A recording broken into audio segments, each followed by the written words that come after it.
Our Mutual Friend, by Charles Dickens. Book 2, Birds of a Feather, Chapter 5, Mercury Prompting. Fledgeby deserved Mr Alfred Lammle's eulogium.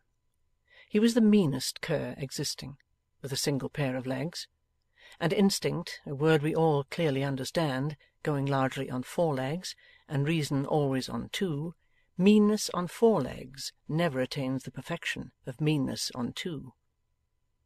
The father of this young gentleman had been a money-lender, who had transacted professional business with the mother of this young gentleman, when he, the latter, was waiting in the vast dark antechambers of the present world, to be born. The lady, a widow, being unable to pay the money-lender, married him, and in due course Fledgeby was summoned out of the vast dark antechambers to come and be presented to the Registrar General. Rather a curious speculation how Fledgeby would otherwise have disposed of his leisure until doomsday. Fledgeby's mother offended her family by marrying Fledgeby's father. It is one of the easiest achievements in life to offend your family when your family want to get rid of you. Fledgeby's mother's family had been very much offended with her for being poor, and broke with her for becoming comparatively rich. Fledgeby's mother's family was the Snigsworth family. She had even the high honour to be cousin to Lord Snigsworth, so many times removed that the noble Earl would have had no compunction in removing her 1 time more, and dropping her clean outside the cousinly pale, but cousin for all that. Among her pre-matrimonial transactions with Fledgeby's father, Fledgeby's mother had raised money of him at a great disadvantage on a certain reversionary interest. The reversion falling in soon after they were married, Fledgeby's father laid hold of the cash for his separate use and benefit. This led to subjective differences of opinion, not to say objective interchanges of bootjacks, backgammon boards, and other such domestic missiles between Fledgeby's father and Fledgeby's mother, and those led to Fledgeby's mother spending as much money as she could, and to Fledgeby's father doing all he couldn't to restrain her. Fledgeby's childhood had been, in consequence, a stormy one, but the winds and the waves had gone down in the grave, and Fledgeby flourished alone. He lived in chambers in the Albany, did Fledgeby, and maintained a spruce appearance, but his youthful fire was all composed of sparks from the grindstone, and as the sparks flew off, went out, and never warmed anything, be sure that Fledgeby had his tools at the grindstone, and turned it with a wary eye. Mr Alfred Lammle came round to the Albany to breakfast with Fledgeby. Present on the table, 1 scanty pot of tea, 1 scanty loaf, 2 scanty pats of butter, 2 scanty rashers of bacon, 2 pitiful eggs, and an abundance of handsome china bought a second-hand bargain. "What do you think of Georgiana?" asked Mr Lammle. "Why, I'll tell you," said Fledgeby, very deliberately. "Do, my boy." "You misunderstand me," said Fledgeby. "I don't mean I'll tell you that. I mean I'll tell you something else." "Tell me anything, old fellow." "Ah, but there you misunderstand me again," said Fledgeby. "I mean I'll tell you nothing." Mr Lammle sparkled at him, but frowned at him too. "Look here," said Fledgeby. "You're deep, and you're ready. Whether I am deep or not, never mind. I am not ready. But I can do one thing, Lammle. I can hold my tongue, and I intend always doing it." "You are a long-headed fellow, Fledgeby." "May be, or may not be. If I am a short-tongued fellow, it may amount to the same thing. Now, Lammle, I am never going to answer questions." "My dear fellow, it was the simplest question in the world." "Never mind. It seemed so, but things are not always what they seem. I saw a man examined as a witness in Westminster Hall. Questions put to him seemed the simplest in the world, but turned out to be anything rather than that after he had answered him. Very well. Then he should have held his tongue. If he'd held his tongue, he would have kept out of scrapes that he got into." "If I had held my tongue, you would never have seen the subject of my question," remarked Lammle, darkening. "Now, Lammle," said Fascination Fledgeby, calmly feeling for his whisker, "it won't do. I won't be led on into a discussion. I can't manage a discussion, but I can manage to hold my tongue. can?' Mr Lammle fell back upon propitiation. 'I should think you could. Why, when these fellows of our acquaintance drink, and you drink with them, the more talkative they get, the more silent you get. The more they let out, the more you keep in.' 'I don't object, Lammle,' returned Fledgeby with an internal chuckle, 'to being understood, though I object to being questioned. That certainly is the way I do it.' 'And when all the rest of us are discussing our ventures, none of us ever know what a single venture of yours is.' 'And none of you ever will from me, Lammle,' replied Fledgeby with another internal chuckle. 'That certainly is the way I do it.' 'Why, of course it is, I know,' rejoined Lammle with a flourish of frankness, and a laugh, and stretching out his hands as if to show the universe a remarkable man in Fledgeby. 'If I hadn't known it of my Fledgeby, should I have proposed our little compact of advantage to my Fledgeby?' 'Ah!' remarked Fascination, shaking his head slyly. 'But I am not to be got at in that way. I am not vain. That sort of vanity don't pay, Lammle. No, no, no. Compliments only make me hold my tongue the more.' Alfred Lammle pushed his plate away, no great sacrifice under the circumstances of there being so little in it, thrust his hands in his pockets, leaned back in his chair, and contemplated Fledgeby in silence. Then he slowly released his left hand from its pocket, and made that bush of his whiskers, still contemplating him in silence. Then he slowly broke silence, and slowly said: 'What the devil is this fellow about this morning?' 'Now look here, Lammle,' said Fascination Fledgeby, with the meanest of twinkles in his meanest of eyes, which were too near together, by the way. 'Look here, Lammle. I am very well aware that I didn't show to advantage last night, and that you and your wife, who I consider is a very clever woman and an agreeable woman, did. I am not calculated to show to advantage under that sort of circumstances. I know very well you two did show to advantage, and managed capitally. But don't you on that account come talking to me as if I was your doll and puppet, because I am not.' 'And all this,' cried Alfred, after studying with a look the meanness that was fain to have the meanest help, and yet was so mean as to turn upon it, 'all this because of one simple natural question.' 'You should have waited till I thought proper to say something about it of myself. I don't like your coming over me with your Georgianas, as if you was her proprietor, and mine too.' 'Well, when you are in the gracious mind to say anything about it of yourself,' retorted Lammle, 'pray do.' 'I have done it. I have said you managed capitally. You and your wife both. If you'll go on managing capitally, I'll go on doing my part. Only don't crow.' 'I crow!' exclaimed Lammle, shrugging his shoulders. 'Or,' pursued the other, 'or take it into your head that people are your puppets, because they don't come out to advantage at the particular moments when you do, with the assistance of a very clever and agreeable wife. All the rest keep on doing, and let Mrs Lammle keep on doing. Now, I've held my tongue when I thought proper, and I've spoken when I thought proper, and there's an end of that. And now the question is,' proceeded Fledgeby with the greatest reluctance, 'will you have another egg?' 'No, I won't,' said Lammle shortly. 'Perhaps you're right, and will find yourself better without it,' replied Fascination in greatly improved spirits. 'To ask you if you'll have another rasher would be unmeaning flattery, for it would make you thirsty all day. Will you have some more bread and butter?' 'No, I won't,' repeated Lammle. 'Then I will,' said Fascination.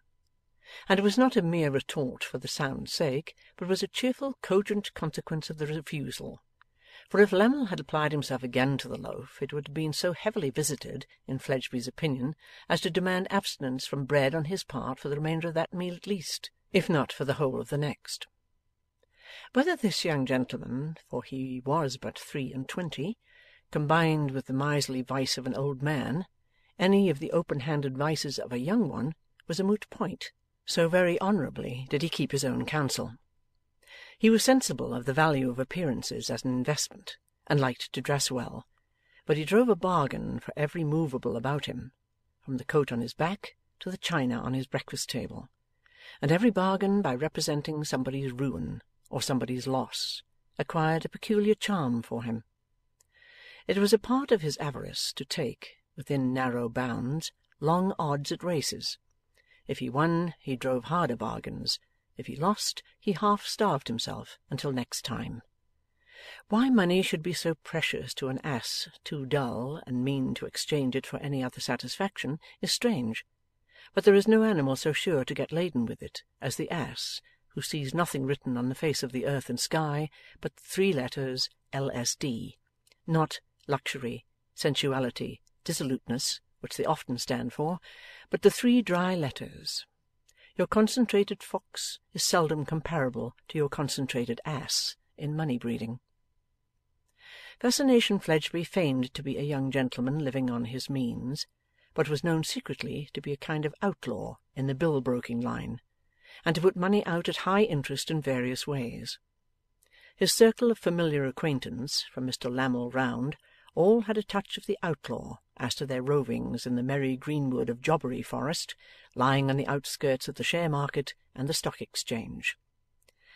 "I suppose you, Lammle," said Fledgeby, eating his bread and butter, "always did go in for female society?" "Always," replied Lammle, glooming considerably under his late treatment. "Came natural to you, eh?" said Fledgeby. "The sex were pleased to like me, sir," said Lammle sulkily, but with the air of a man who had not been able to help himself. "Made a pretty good thing of marrying, didn't you?" asked Fledgeby. The other smiled, an ugly smile, and tapped 1 tap upon his nose. "My late governor made a mess of it," said Fledgeby.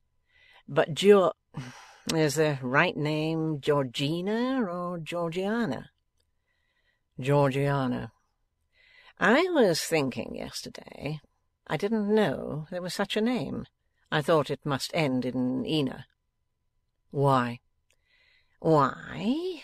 You play, if you can, the concertina, you know," replied Fledgeby, meditating very slowly, "and you have, when you catch it, the scarlatina, and you can come down from a balloon in a parish.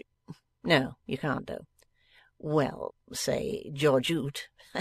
I mean Georgiana." "You were going to remark of Georgiana," Lammle moodily hinted, after waiting in vain. "I was going to remark of Georgiana, sir," said Fledgeby, not at all pleased to be reminded of his having forgotten it, "that she don't seem to be violent, don't seem to be of the pitching in order." "She has the gentleness of the dove, Mr. Fledgeby."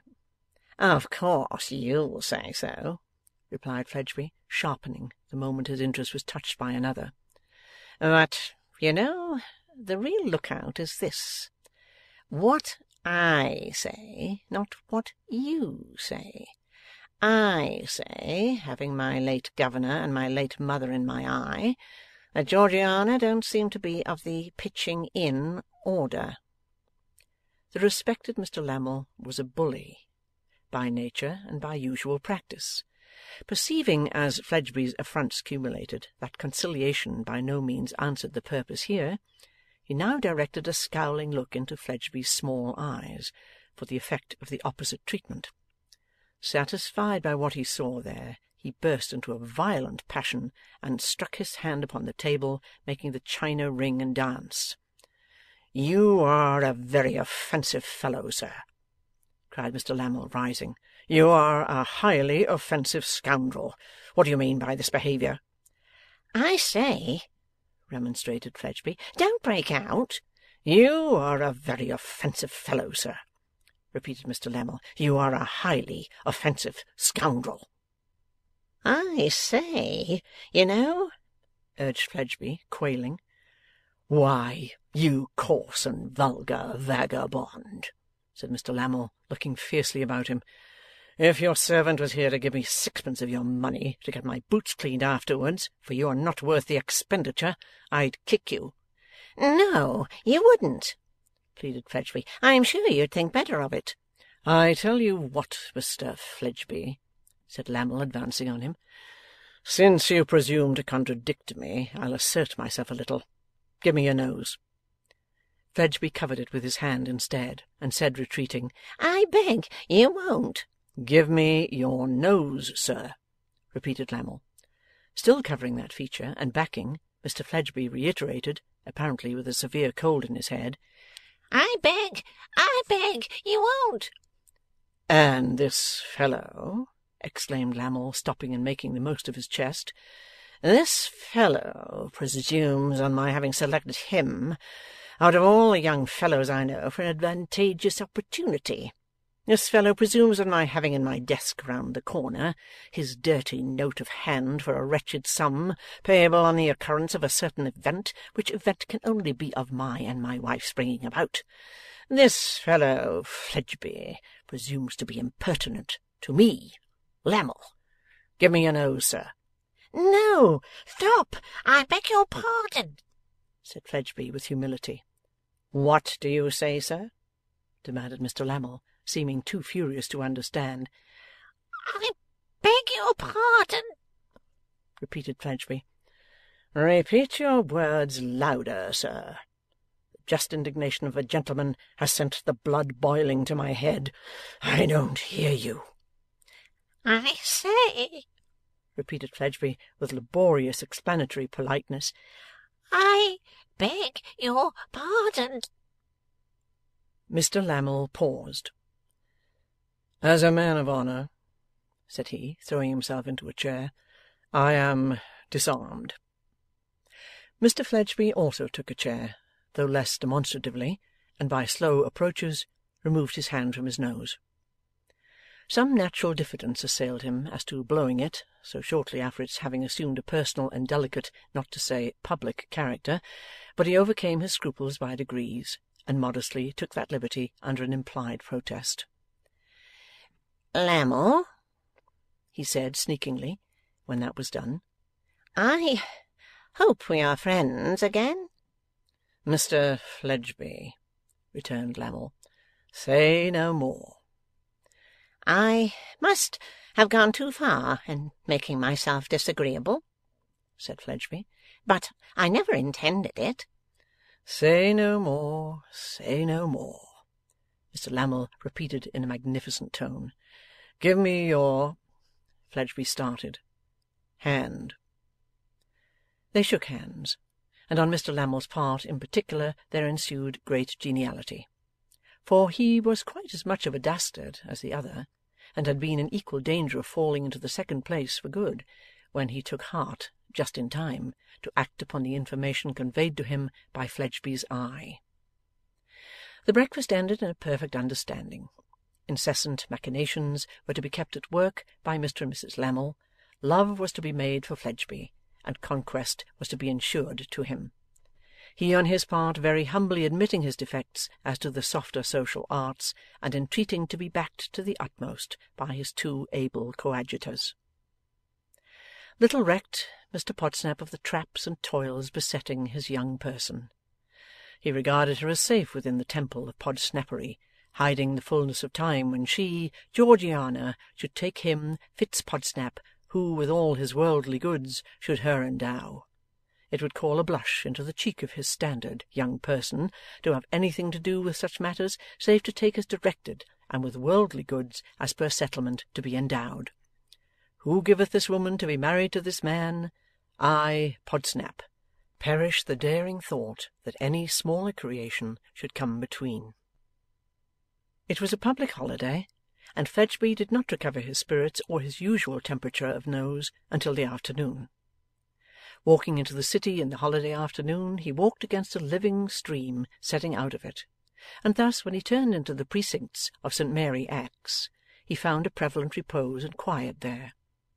A yellow overhanging plaster-fronted house at which he stopped was quiet too. The blinds were all drawn down, and the inscription Pubsey and Co. seemed to doze in the counting-house window on the ground floor giving on the sleepy street. Fledgeby knocked and rang, and Fledgeby rang and knocked, but no one came. Fledgeby crossed the narrow street and looked up at the house windows, but nobody looked down at Fledgeby. He got out of temper, crossed the narrow street again, and pulled the house bell as if it were the house's nose, and he were taking a hint from his late experience. His ear at the keyhole seemed then, at last, to give him assurance that something stirred within.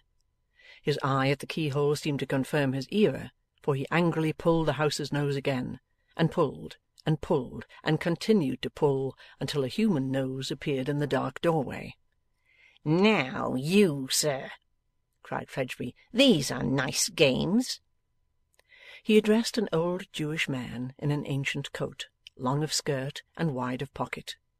A venerable man, bald and shining at the top of his head, and with long grey hair flowing down at its sides and mingling with his beard.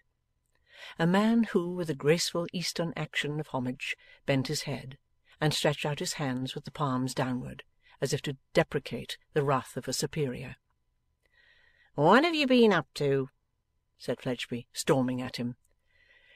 "Generous Christian master," urged the Jewish man, "it being holiday, I looked for no one."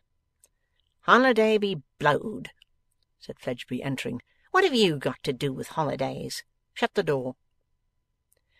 With his former action, the old man obeyed. In the entry hung his rusty large-brimmed, low-crowned hat, as long out of date as his coat. In the corner near it stood his staff, no walking-stick, but a veritable staff. Fledgeby turned into the counting-house, perched himself on a business stool, and cocked his hat. There were light boxes on shelves in the counting-house, and strings of mock beads hanging up. There were samples of cheap clocks, and samples of cheap vases of flowers, foreign toys, all. Perched on the stool, with his hat cocked on his head, and one of his legs dangling, the youth of Fledgeby hardly contrasted to advantage with the age of the Jewish man, as he stood with his bare head bowed, and his eyes, which he only raised in speaking, on the ground. His clothing was worn down to the rusty hue of the hat in the entry, but though he looked shabby, he did not look mean. Now, Fledgeby, though not shabby, did look mean. "You have not told me what you are up to, sir," said Fledgeby, scratching his head with the brim of his hat. "Sir, I was breathing the air." "In the cellar, that you didn't hear?" "On the housetop." "Upon my soul, that's a way of doing business." "Sir," the old man represented with a grave and patient air, "there must be two parties to the transaction of business, and the holiday has left me alone." "Ah, can't be buyer and seller too. That's what the Jews say, ain't it?" "At least we say truly, if we say so," answered the old man with a smile. "Your people need speak the truth sometimes, for they lie enough," remarked Fascination Fledgeby. "Sir, there is," returned the old man with quiet emphasis, "too much untruth among all denominations of men." Rather dashed, Fascination Fledgeby took another scratch at his intellectual head with his hat, to gain time for rallying. "For instance," he resumed, as though it were he who had spoken last, "who but you and I ever heard of a poor Jew?" "The Jews," said the old man, raising his eyes from the ground with his former smile, "they hear of poor Jews often, and are very good to them." "Bother that," returned Fledgeby. "You know what I mean. You'd persuade me if you could that you were a poor Jew. I wish you'd confess how much you really did make out of my late governor. I should have a better opinion of you." The old man only bent his head, and stretched out his hands as before. "Don't go on posturing like a deaf and dumb school," said the ingenious Fledgeby, "but express yourself like a Christian, or as nearly as you can." "I had had sickness and misfortunes, and was so poor," said the old man, as hopelessly to owe the father principal and interest. The son inheriting was so merciful as to forgive me both, and place me here. He made a little gesture, as though he kissed the hem of an imaginary garment worn by the noble youth before him. It was humbly done, but picturesquely, and was not abasing to the doer. 'You won't say more, I see,' said Fledgeby, looking at him as if he would like to try the effect of extracting a double tooth or two. 'And so it's of no use my putting it to you. But confess this, Riah. Who believes you to be poor now?' 'No one,' said the old man. 'There, you're right,' assented Fledgeby. 'No one,' repeated the old man with a grave slow wave of his head. 'All scout it as a fable.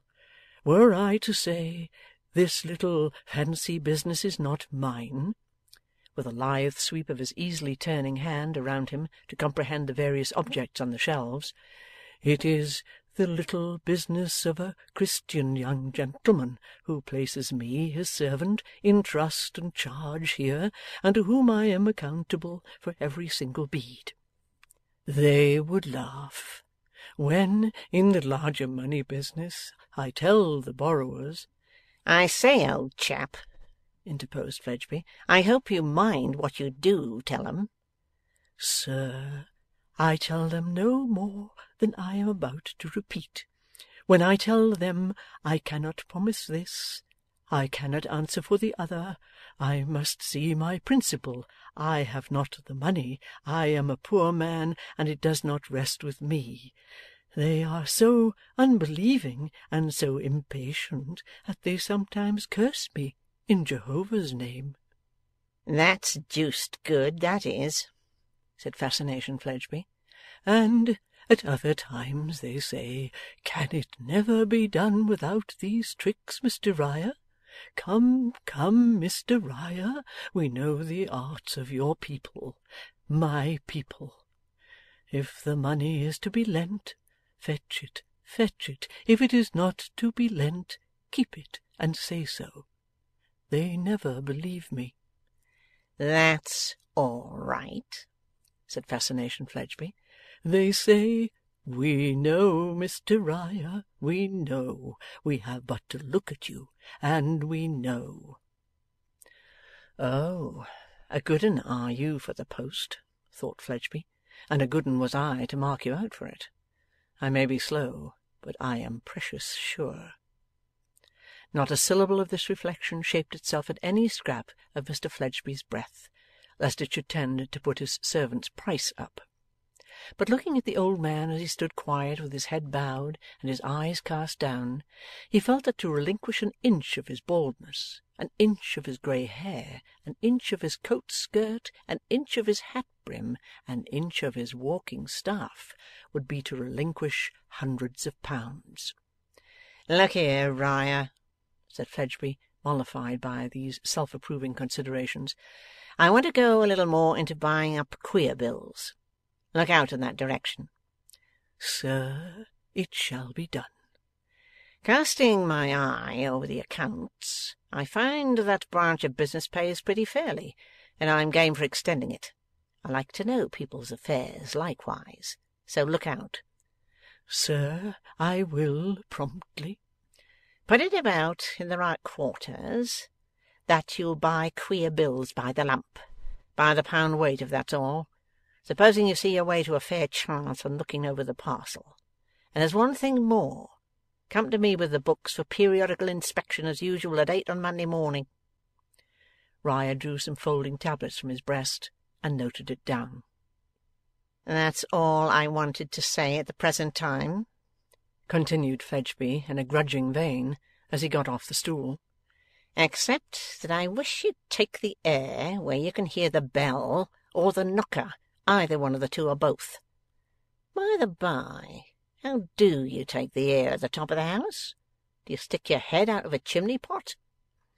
'Sir, there are leads there, and I have made a little garden there.' 'To bury your money in, you old dodger?' A thumbnail's space of garden would hold the treasure I bury, master,' said Riah. 12 shillings a week, even when they are an old man's wages, bury themselves.' 'I should like to know what you really are worth,' returned Fledgeby, with whom his growing rich on that stipend and gratitude was a very convenient fiction. 'But come, let's have a look at your garden on the tiles before I go.' The old man took a step back and hesitated. 'Truly, sir, I have company there.' 'Have you, by George?' said Fledgeby. 'I suppose you happen to know whose premises these are?' 'Sir, they are yours, and I am your servant in them.' 'Oh, I thought you might have overlooked that,' retorted Fledgeby, with his eyes on Riah's beard as he felt for his own. 'Having company on my premises, you know.' 'Come up and see the guests, sir. I hope for your admission that they can do no harm.' Passing him with a courteous reverence, specially unlike any action that Mr Fledgeby could for his life have imparted to his own head and hands, the old man began to ascend the stairs. As he toiled on before, with his palm upon the stair rail, and his long black skirt, a very gabardine, overhanging each successive step, he might have been the leader in some pilgrimage of devotional ascent to a prophet's tomb. Not troubled by any such weak imagining, Fascination Fledgeby merely speculated on the time of life at which his beard had begun, and thought once more what a good un he was for the part. Some final wooden steps conducted them, stooping under a low penthouse roof, to the house-top. Riah stood still, and, turning to his master, pointed out his guests. Lizzie Hexam and Jenny Wren, for whom, perhaps, with some old instinct of his race, the gentle Jew had spread a carpet. Seated on it, against no more romantic object than a blackened chimney-stack over which some bumble creeper had been trained, they both pored over one book, both with attentive faces, Jenny with the sharper, Lizzie with the more perplexed. Another little book or two were lying near, and a common basket of common fruit, and another basket full of strings of beads and tinsel scraps. A few boxes of humble flowers and evergreens completed the garden, and the encompassing wilderness of dowager old chimneys twirled their cowls and fluttered their smoke, rather as if they were bridling and fanning themselves and looking on in a state of airy surprise. Taking her eyes off the book to test her memory of something in it, Lizzie was the first to see herself observed. As she rose, Miss Wren likewise became conscious, and said, irreverently addressing the great chief of the premises, "Whoever you are, I can't get up because my back's bad and my legs are queer." "This is my master," said Riah, stepping forward. "Don't look like anybody's master," observed Miss Wren to herself, with a hitch of her chin and eyes. "This, sir," pursued the old man, "is a little dressmaker for little people. Explain to the master, Jenny." "Dolls, that's all," said Jenny shortly. "Very difficult to fit too, because their figures are so uncertain. You never know where to expect their waists." "Her friend," resumed the old man, motioning towards Lizzie, "and as industrious as virtuous, but that they both are. They are busy early and late, sir, early and late, and in by times, as on this holiday, they go to book learning." "Not much good to be got out of that," remarked Fledgeby. "Depends upon the person," quoth Miss Wren, snapping him up. "I made acquaintance with my guests, sir," pursued the Jew, with an evident purpose of drawing out the dressmaker, "through their coming here to buy of our damage and waste for Miss Jenny's millinery. Our waste goes into the best of company, sir, on her rosy-cheeked little customers. They wear it in their hair and on their ball dresses, and even, so she tells me, are presented at court with it." "Ah!" said Fledgeby, on whose intelligence this doll fancy made rather strong demands. "She's been buying that basketful to-day, I suppose?" "I suppose she has," Miss Jenny interposed, "and paying for it too, most likely." "Let's have a look at it," said the suspicious chief. Riah handed it to him. "How much for this, now?" "2 precious silver shillings," said Miss Wren. Riah confirmed her with 2 nods, as Fledgeby looked to him. A nod for each shilling. "Well," said Fledgeby, poking into the contents of the basket with his forefinger, "the price is not so bad. You've got good measure, Miss what is it?" "Try Jenny," suggested that young lady with great calmness. "You've got good measure, Miss Jenny, but the price is not so bad. And you," said Fledgeby, turning to the other visitor, "do you buy anything here, miss?" "No, sir." "Nor sell anything neither, miss?" "No, sir." Looking askew at the questioner, Jenny stole her hand up to her friend's, and drew her friend down, so that she bent beside her on her knee. "We are thankful to come here for rest, sir," said Jenny. "You see, you don't know what the rest of this place is to us. Does he, Lizzie? It's the quiet and the air." "The quiet?" repeated Fledgeby, with a contemptuous turn of his head towards the city's roar. "And the air?" with a poof at the smoke. "Ah," said Jenny, "but it's so high. And you see the clouds rushing on above the narrow streets, not minding them, and you see the golden arrows pointing at the mountains in the sky from which the wind comes, and you feel as if you were dead." The little creature looked above her, holding up her slight transparent hand. "How do you feel when you're dead?" asked Fledgeby, much perplexed. "Oh, so tranquil!" cried the little creature, smiling. "Oh, so peaceful and so thankful! And you hear the people who are alive, crying and working and calling to one another down in the close dark streets, and you seem to pity them so. And such a chain has fallen from you, and such a strange good sorrowful happiness comes upon you." Her eyes fell on the old man, who, with his hands folded, quietly looked on. "Why, it was only just now," said the little creature, pointing at him, "that I fancied I saw him come out of his grave.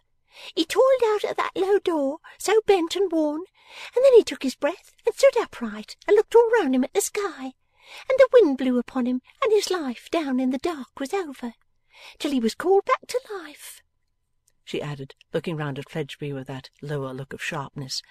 "Why did you call him back?" "He was long enough coming, anyhow," grumbled Fledgeby. "But you were not dead, you know," said Jenny Wren. "Get down to life." Mr Fledgeby seemed to think it rather a good suggestion, and with a nod turned round. As Riah followed to attend him down the stairs, the little creature called out to the Jew in a silvery tone, "Don't be long gone. Come back and be dead." And still as they went down, they heard the little sweet voice more and more faintly, half calling and half singing, "Come back and be dead. Come back and be dead." When they got down into the entry, Fledgeby, pausing under the shadow of the broad old hat and mechanically poising the staff, said to the old man, "That's a handsome girl, at one in her senses." "And as good as handsome," answered Riah. "At all events," observed Fledgeby with a dry whistle, "I hope she ain't bad enough to put any chap up to the fastenings and get the premises broken open. You look out. Keep your weather eye awake, and don't make any more acquaintances, however handsome. Of course, you always keep my name to yourself." "Sir, assuredly I do." "If they ask it, say it's Pubsey, or say it's Co, or say it's anything you like, but what it is." His grateful servant, in whose race gratitude is deep, strong, and enduring, bowed his head, and actually did now put the hem of his coat to his lips, though so lightly that the wearer knew nothing of it. Thus Fascination Fledgeby went his way, exulting in the artful cleverness with which he had turned his thumb down on a Jew, and the old man went his different way upstairs. As he mounted, the call or song began to sound in his ears again, and, looking above, he saw the face of the little creature looking down out of a glory of her long, bright, radiant hair, and musically repeating to him, like a vision, "Come up and be dead. Come up and be dead. End of Book 2, Chapter 5. Our Mutual Friend, by Charles Dickens. Book 2, Birds of a Feather. Chapter 6, Riddle without an Answer. Again Mr. Mortimer Lightwood and Mr. Eugene Wrayburn sat together in the Temple. This evening, however, they were not together in the place of business of the eminent solicitor, but in another dismal set of chambers facing it on the same second floor, on whose dungeon-like black outer door appeared the legend, Private Mr. Eugene Wrayburn, Mr. Mortimer Lightwood, Mr. Lightwood's offices opposite. Appearances indicated that this establishment was a very recent institution. The white letters of the inscription were extremely white and extremely strong to the sense of smell. The complexion of the tables and chairs was, like Lady Tippens's, a little too blooming to be believed in, and the carpets and floor-cloth seemed to rush at the beholder's face in the unusual prominency of their patterns. But the Temple, accustomed to tone down both the still life and the human life that has much to do with it, would soon get the better of all that. "Well," said Eugene, on one side of the fire, "I feel tolerably comfortable. I hope the upholsterer may do the same." "Why shouldn't he?" asked Lightwood from the other side of the fire. "To be sure," pursued Eugene, reflecting, "he is not in the secret of our pecuniary affairs, so perhaps he may be in an easy frame of mind." "We shall pay him," said Mortimer. "Shall we really?" returned Eugene, indolently surprised. "You don't say so." "I mean to pay him, Eugene, for my part," said Mortimer, in a slightly injured tone. "Ah, I mean to pay him too," retorted Eugene. "But then I mean so much that I don't mean." "Don't mean?" "So much that I only mean, and shall always only mean, and nothing more, my dear Mortimer. It's the same thing." His friend, lying back in his easy chair, watched him lying back in his easy chair as he stretched out his legs on the hearthrug, and said, with the amused look that Eugene Wrayburn could always awaken in him without seeming to try or care, "Anyhow, your vagaries have increased the bill." "Calls the domestic virtues vagaries!" exclaimed Eugene, raising his eyes to the ceiling. "This very complete little kitchen of ours," said Mortimer, "in which nothing will ever be cooked." "My dear, dear Mortimer," returned his friend, lazily lifting his head a little to look at him, "how often have I pointed out to you that its moral influence is the important thing?" "Its moral influence on this fellow!" exclaimed Lightwood, laughing. "Do me the favour," said Eugene, getting out of his chair with much gravity, "to come and inspect that feature of our establishment which you rashly disparage." With that, taking up a candle, he conducted his chum into the fourth room of the set of chambers, a little narrow room which was very completely and neatly fitted as a kitchen.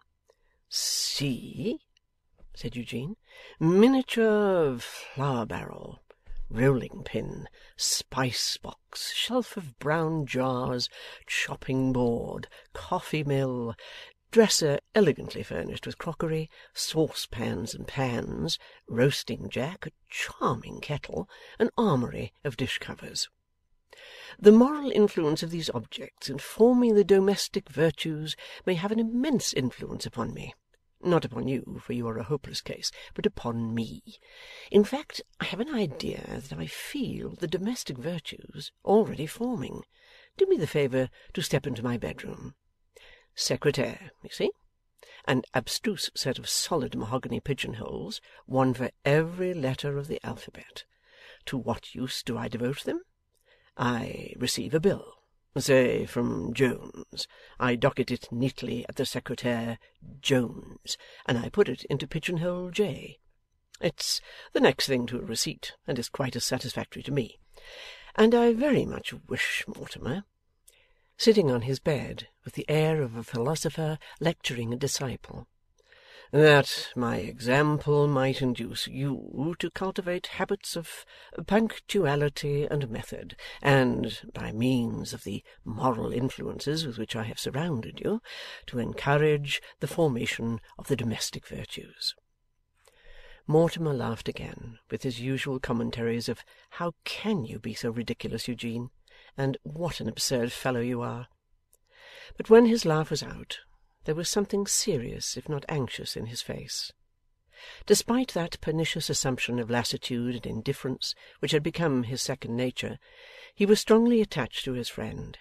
He had founded himself upon Eugene when they were yet boys at school, and at this hour imitated him no less, admired him no less, loved him no less, than in those departed days. "Eugene," said he, "if I could find you in earnest for a minute, I would try to say an earnest word to you." "An earnest word?" repeated Eugene. "The moral influences are beginning to work. Say on." "Well, I will," returned the other, "though you are not earnest yet." "In this desire for earnestness," murmured Eugene with the air of one who was meditating deeply, "I trace the happy influences of the little flour barrel and the coffee mill. Gratifying." "Eugene," resumed Mortimer, disregarding the light interruption, and laying a hand upon Eugene's shoulder as he, Mortimer, stood before him, seated on his bed, "you are withholding something from me." Eugene looked at him, but said nothing. "All this past summer you have been withholding something from me. Before we entered on our boating vacation, you were as bent upon it as I have seen you upon anything since we first rowed together. But you cared very little for it when it came, often found it a tie and a drag upon you, and were constantly away. Now, it was well enough half a dozen times, 20 times, to say to me in your own odd manner, which I know so well and like so much, that your disappearances were precautions against our boring one another. But, of course, after a short while I began to know that they covered something. I don't ask what it is, as you have not told me, but the fact is so. Say, is it not?" "I give you my word of honour, Mortimer," returned Eugene, after a serious pause of a few moments, "that I don't know." "Don't know, Eugene?" "Upon my soul, don't know. I know less about myself than about most people in the world, and I don't know." "You have some design in your mind?" "Have I? I don't think I have. At any rate, you have some subject of interest there which used not to be there." "I really can't say," replied Eugene, shaking his head blankly, after pausing again to reconsider. "At times I have thought yes, at other times I have thought no. Now, I have been inclined to pursue such a subject. Now, I have felt that it was absurd, and that it tired and embarrassed me. Absolutely, I can't say. Frankly and faithfully, I would, if I could." So replying, he clapped a hand, in his turn, on his friend's shoulder, as he rose from his seat upon the bed, and said, "You must take your friend as he is. You know what I am, my dear Mortimer. You know how dreadfully susceptible I am to boredom. You know that when I became enough of a man to find myself an embodied conundrum, I bored myself to the last degree by trying to find out what I meant. You know that at length I gave it up, and declined to guess any more. Then how can I possibly give you the answer that I have not discovered? The old nursery form runs, riddle me ree. Perhaps you can't tell me what this may be. My reply runs, no, upon my life I can't. So much of what was fantastically true to his own knowledge of this utterly careless Eugene, mingled with the answer, that Mortimer could not receive it as a mere evasion. Besides, it was given with an engaging air of openness, and of special exemption of the one friend he valued, from his reckless indifference. "Come, dear boy," said Eugene, "let us try the effect of smoking. If it enlightens me at all on this question, I will impart unreservedly." They returned to the room they had come from, and finding it heated, opened a window. Having lighted their cigars, they leaned out of this window smoking and looking down at the moonlight as it shone into the court below. No enlightenment,' resumed Eugene after certain minutes of silence. 'I feel sincerely apologetic, my dear Mortimer, but nothing comes.' 'If nothing comes,' returned Mortimer, 'nothing can come from it. So I shall hope that this may hold good throughout, and that there may be nothing on foot, nothing injurious to you, Eugene, or—' Eugene stayed him for a moment with his hand on his arm, while he took a piece of earth from an old flower pot on the window-sill, and dexterously shot it at a little point of light opposite, having done which, to his satisfaction, he said, 'Or injurious to any one else.' 'How,' said Eugene, taking another little piece of earth, and shooting it with great precision at the former mark, 'how injurious to any one else?' 'I don't know.' 'And,' said Eugene, taking, as he said the word, another shot, 'to whom else?' 'I don't know.'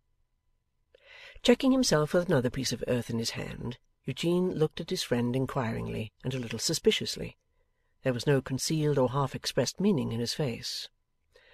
'Two belated wanderers in the mazes of the law,' said Eugene, attracted by the sound of footsteps, and glancing down as he spoke, 'stray into the court. They examine the doorposts of number 1, seeking the name they want. Not finding it at number 1, they come to number 2. On the hat of wanderer number 2, the shorter one, I drop this pellet. Hitting him on the hat, I smoke serenely and become absorbed in contemplation of the sky.' Both the wanderers looked up towards the window, but, after interchanging a mutter or two, soon applied themselves to the doorposts below. There they seemed to discover what they wanted, for they disappeared from view by entering at the doorway.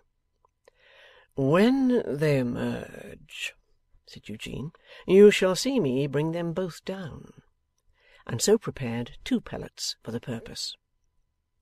He had not reckoned on their seeking his name or Lightwood's, but either the one or the other would seem to be in question, for now there came a knock at the door. 'I am on duty to-night,' said Mortimer. 'Stay you where you are, Eugene.' Requiring no persuasion, he stayed there, smoking quietly, and not at all curious to know who knocked, until Mortimer spoke to him from within the room and touched him. Then, drawing in his head, he found the visitors to be young Charley Hexam and the schoolmaster, both standing facing him, and both recognized at a glance. 'You recollect this young fellow, Eugene?' said Mortimer. 'Let me look at him,' returned Wrayburn coolly. 'Oh, yes, I recollect him.' He had not been about to repeat that former action of taking him by the chin, but the boy had suspected him of it, and had thrown up his arm with an angry start. Laughingly, Wrayburn looked to Lightwood for an explanation of this odd visit. 'He says he has something to say.' 'Surely it must be to you, Mortimer.' 'So I thought, but he says no. He says it is to you.' 'Yes, I do say so,' interposed the boy, 'and I mean to say what I want to say too, Mr Eugene Wrayburn.' Passing him with his eyes as if there were nothing where he stood, Eugene looked on to Bradley Headstone. With consummate indolence he turned to Mortimer, inquiring, 'And who may this other person be?' 'I am Charles Hexam's friend,' said Bradley. 'I am Charles Hexam's schoolmaster.' 'My good sir, you should teach your pupils better manners,' returned Eugene. Composedly smoking, he leaned an elbow on the chimney-piece at the side of the fire, and looked at the schoolmaster. It was a cruel look, in its cold disdain of him as a creature of no worth. The schoolmaster looked at him, and that, too, was a cruel look, though of the different kind, that it had a raging jealousy and fiery wrath in it. Very remarkably, neither Eugene Wrayburn nor Bradley Headstone looked at all at the boy. Through the ensuing dialogue, those two, no matter who spoke or whom was addressed, looked at each other. There was some secret, sure perception between them, which set them against one another in all ways. 'In some high respects, Mr Eugene Wrayburn,' said Bradley, answering him with pale and quivering lips, 'the natural feelings of my pupils are stronger than my teaching.' 'In most respects, I dare say,' replied Eugene, enjoying his cigar, 'though whether high or low is of no importance. You have my name very correctly. Pray, what is yours?' 'It cannot concern you much to know, but—' 'True,' interposed Eugene, striking sharply and cutting him short at his mistake. 'It does not concern me at all to know. I can say schoolmaster, which is a most respectable title. You are right, schoolmaster.' It was not the dullest part of this goad in its galling of Bradley Headstone, that he had made it himself in a moment of incautious anger. He tried to set his lips so as to prevent their quivering, but they quivered fast. 'Mr Eugene Wrayburn,' said the boy, 'I want a word with you. I have wanted it so much that we have looked out your address in the book, and we have been to your office, and we have come from your office here.' 'You have given yourself much trouble, schoolmaster,' observed Eugene, blowing the feathery ash from his cigar. 'I hope it may prove remunerative.' 'And I am glad to speak,' pursued the boy, 'in presence of Mr Lightwood, because it was through Mr Lightwood that you ever saw my sister.' For a mere moment Wrayburn turned his eyes aside from the schoolmaster to note the effect of the last word on Mortimer, who, standing on the opposite side of the fire, as soon as the word was spoken, turned his face towards the fire and looked down into it. 'Similarly, it was through Mr Lightwood that you ever saw her again, for you were with him on the night when my father was found, and so I found you with her on the next day. Since then, you have seen my sister often. You have seen my sister oftener and oftener, and I want to know why.' 'Was this worth while, schoolmaster?'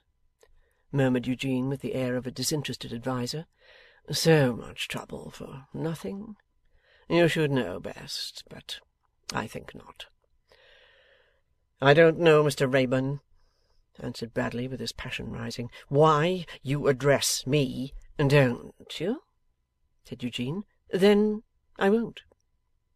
He said it so tauntingly, in his perfect placidity, that the respectable right hand clutching, the respectable hair guard of the respectable watch, could have wound it round his throat and strangled him with it.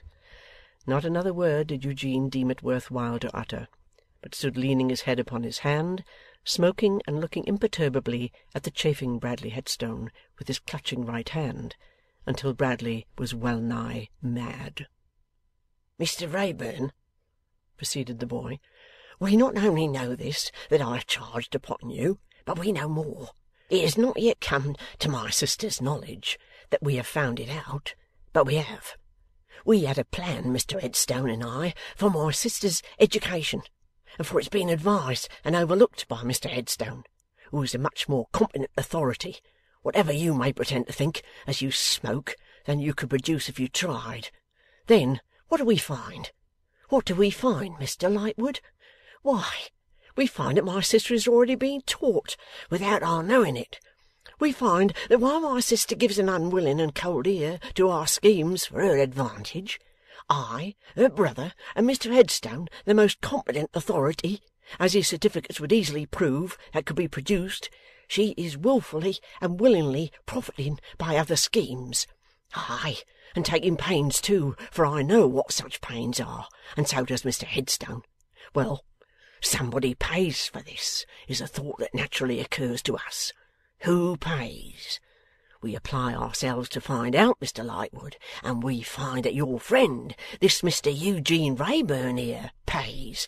Then I ask him, what right has he to do it, and what does he mean by it, and how comes he to be taking such a liberty without my consent, when I am raising myself in a scale of society by my own exertions and Mr Headstone's aid, and have no right to have any darkness cast upon my prospects, or any imputation upon my respectability through my sister.'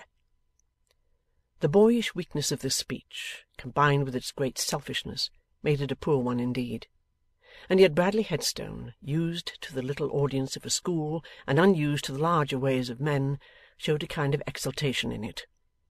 'Now, I tell Mr Eugene Wrayburn,' pursued the boy, forced into the use of the third person by the hopelessness of addressing him in the first, 'that I object to his having any acquaintance at all with my sister, and that I request him to drop it altogether. He is not to take it into his head that I am afraid of my sister's caring for him.' As the boy sneered, the master sneered, and Eugene blew off the feathery ash again. 'But I object to it, and that's enough. I am more important to my sister than he thinks. As I raise myself, I intend to raise her. She knows that, and she has to look to me for her prospects. Now, I understand all this very well, and so does Mr Headstone. My sister is an excellent girl, but she has some romantic notions, not about such things as your Mr Eugene Wrayburn's, but about the death of my father and other matters of that sort. Mr Wrayburn encourages those notions to make himself of importance, and so she thinks she ought to be grateful to him, and perhaps even likes to be. Now, I don't choose her to be grateful to him, or to be grateful to anybody but me, except Mr Headstone. And I tell Mr Wrayburn that if he don't take heed of what I say, it will be worse for her. Let him turn that over in his memory, and make sure of it. Worse for her.' A pause ensued, in which the schoolmaster looked very awkward. 'May I suggest, schoolmaster,' said Eugene, removing his fast waning cigar from his lips to glance at it, 'that you can now take your pupil away.' 'And Mr Lightwood,' added the boy with a burning face under the flaming aggravation of getting no sort of answer or attention, 'I hope you'll take notice of what I said to your friend, and of what your friend has heard me say word by word, whatever he pretends to the contrary. You are bound to take notice of it, Mr Lightwood, for, as I have already mentioned, you first brought your friend into my sister's company, and but for you we never should have seen him. Lord knows none of us ever wanted him, any more than any of us will ever miss him. Now, Mr Headstone, as Mr Eugene Wrayburn has been obliged to hear what I had to say, and couldn't help himself, and as I have said it out to the last word, we have done all we wanted to do, and may go.' 'Go downstairs, and leave me a moment, Hexam,' he returned. The boy, complying with an indignant look and as much noise as he could make, swung out of the room, and Lightwood went to the window and leaned there, looking out. 'You think me of no more value than the dirt under your feet,' said Bradley to Eugene, speaking in a carefully weighed and measured tone, or he could not have spoken at all. 'I assure you, schoolmaster,' replied Eugene, 'I don't think about you.' 'That's not true,' returned the other. 'You know better.' 'That's coarse,' Eugene retorted, 'but you don't know better. Mr Wrayburn, at least I know very well that it would be idle to set myself against you in insolent words or overbearing manners. That lad who has just gone out could put you to shame in half a dozen branches of knowledge in half an hour, but you can throw him aside like an inferior. You can do as much by me, I have no doubt, beforehand.' 'Possibly,' remarked Eugene. 'But I am more than a lad,' said Bradley, with his clutching hand, 'and I will be heard, sir.' 'As a schoolmaster,' said Eugene, 'you are always being heard. That ought to content you.' 'But it does not content me,' replied the other, white with passion. 'Do you suppose that a man informing himself for the duties I discharge, and in watching and repressing himself daily to discharge them well, dismisses a man's nature?' 'I suppose you,' said Eugene, 'judging from what I see as I look at you, to be rather too passionate for a good schoolmaster.' As he spoke, he tossed away the end of his cigar. 'Passionate with you, sir, I admit I am. Passionate with you, sir, I respect myself for being, but I have not devils for my pupils.' 'For your teachers, I should rather say,' replied Eugene. 'Mr Wrayburn, schoolmaster,' Sir, my name is Bradley Headstone. As you justly said, my good sir, your name cannot concern me. Now, what more? This more. Oh, what a misfortune is mine!' cried Bradley, breaking off to wipe the starting perspiration from his face as he shook from head to foot, that I cannot so control myself as to appear a stronger creature than this. When a man who has not felt in all his life what I have felt in a day can so command himself.' He said it in a very agony, and even followed it with an errant motion of his hands, as if he could have torn himself. Eugene Wrayburn looked on at him as if he found him beginning to be rather an entertaining study. 'Mr Wrayburn, I desire to say something to you on my own part.' 'Come, schoolmaster,' returned Eugene, with a languid approach to impatience, as the other again struggled with himself. 'Say what you have to say. And let me remind you that the door is standing open, and your young friend waiting for you on the stairs. When I accompanied that youth here, sir, I did so with the purpose of adding, as a man whom you should not be permitted to put aside, in case you put him aside as a boy, that his instinct is correct and right.' Thus Bradley Headstone, with great effort and difficulty. 'Is that all?' asked Eugene. 'No, sir,' said the other, flushed and fierce. 'I strongly support him in his disapproval of your visits to his sister, and in his objection to your officiousness, and worse, in what you have taken upon yourself to do for her.' 'Is that all?' asked Eugene. 'No, sir. I determined to tell you that you are not justified in these proceedings, and that they are injurious to his sister.' 'Are you her schoolmaster as well as her brother's? Or perhaps you would like to be?' said Eugene. It was a stab that the blood followed in its rush to Bradley Headstone's face, as swiftly as if it had been dealt with a dagger. 'What do you mean by that?' was as much as he could utter. 'A natural ambition enough,' said Eugene coolly. 'Far be it from me to say otherwise. The sister, who is something too much upon your lips, perhaps, is so very different from all the associations to which she had been used, and from all the low, obscure people about her, that it is a very natural ambition.' 'Do you throw my obscurity in my teeth, Mr Wrayburn?' 'That can hardly be, for I know nothing concerning it, schoolmaster, and seek to know nothing.' 'You reproach me with my origin,' said Bradley Headstone. 'You cast insinuations at my bringing up. But I tell you, sir, I have worked my way onward, out of both and in spite of both, and have a right to be considered a better man than you, with better reasons for being proud.'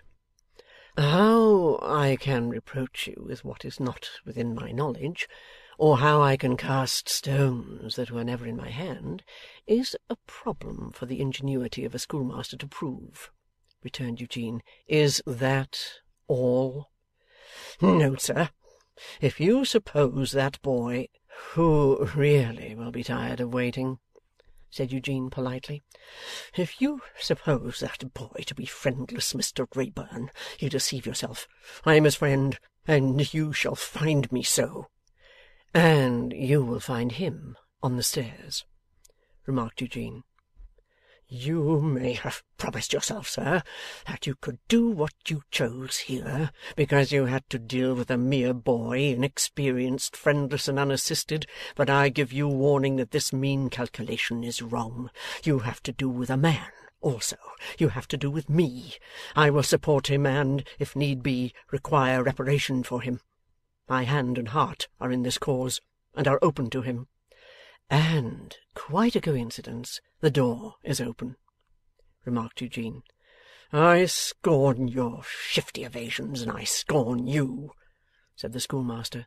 'In the meanness of your nature, you revile me with the meanness of my birth. I hold you in contempt for it. If you don't profit by this visit, and act accordingly, you will find me as bitterly in earnest against you as I could be, if I deemed you worth a second thought on my own account. With a consciously bad grace and stiff manner, as Wrayburn looked so easily and calmly on, he went out with these words, and the heavy door closed like a furnace door upon his red and white heats of rage. "A curious monomaniac," said Eugene. "The man seems to believe that everybody was acquainted with his mother." Mortimer Lightwood being still at the window, to which he had in delicacy withdrawn, Eugene called to him, and he fell to slowly pacing the room. "My dear fellow," said Eugene, as he lighted another cigar, "I fear my unexpected visitors have been troublesome. If, as a set-off, excuse the legal phrase from a barrister at law, you would like to ask Tippins to tea, I pledge myself to make love to her." "Eugene, Eugene, Eugene," replied Mortimer, still pacing the room, "I am sorry for this, and to think that I have been so blind." "How blind, dear boy?" inquired his unmoved friend. "What were your words that night at the riverside public-house?" said Lightwood, stopping. "What was it that you asked me? Did I feel like a dark combination of traitor and pickpocket when I thought of that girl?" "I seem to remember the expression," said Eugene. "How do you feel when you think of her just now?" His friend made no direct reply, but observed, after a few whiffs of his cigar, "Don't mistake the situation. There is no better girl in all this London than Lizzie Hexam. There is no better among my people at home, no better among your people." "Granted. What follows?" "There," said Eugene, looking after him dubiously as he paced away to the other end of the room, "you put me again upon guessing the riddle that I have given up." "Eugene, do you design to capture and desert this girl?" "My dear fellow, no." "Do you design to marry her?" "My dear fellow, no." "Do you design to pursue her?" "My dear fellow, I don't design anything. I have no design whatever. I am incapable of designs. If I conceive a design, I should speedily abandon it, exhausted by the operation." "Oh, Eugene, Eugene!" "My dear Mortimer, not that tone of melancholy reproach, I entreat. What can I do more than tell you all I know, and acknowledge my ignorance of all I don't know? How does that little old song go, which, under pretence of being cheerful, is by far the most lugubrious I ever heard in my life? Away with melancholy, nor doleful changes ring on life and human folly, but merrily, merrily sing Fal La. Don't let us sing Fal La, my dear Mortimer, which is comparatively unmeaning, but let us sing that we give up guessing the riddle altogether. Are you in communication with this girl, Eugene? And is what these people say true? I concede both admissions to my honourable and learned friend. Then what is to become of it? What are you doing? Where are you going? My dear Mortimer, one would think the schoolmaster had left behind him a catechizing infection. You are ruffled by the want of another cigar. Take one of these, I entreat. Light it at mine, which is in perfect order. So, now do me the justice to observe that I am doing all I can towards self-improvement, and that you have a light thrown on those household implements which, when you only saw them as in a glass darkly, you were hastily, I must say hastily, inclined to depreciate. Sensible of my deficiencies, I have surrounded myself with moral influences expressly meant to promote the formation of the domestic virtues. To those influences, and to the improving society of my friend from boyhood, commend me with your best wishes.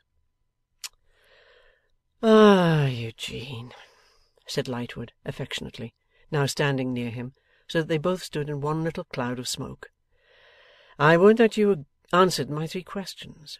What is to come of it? What are you doing? Where are you going?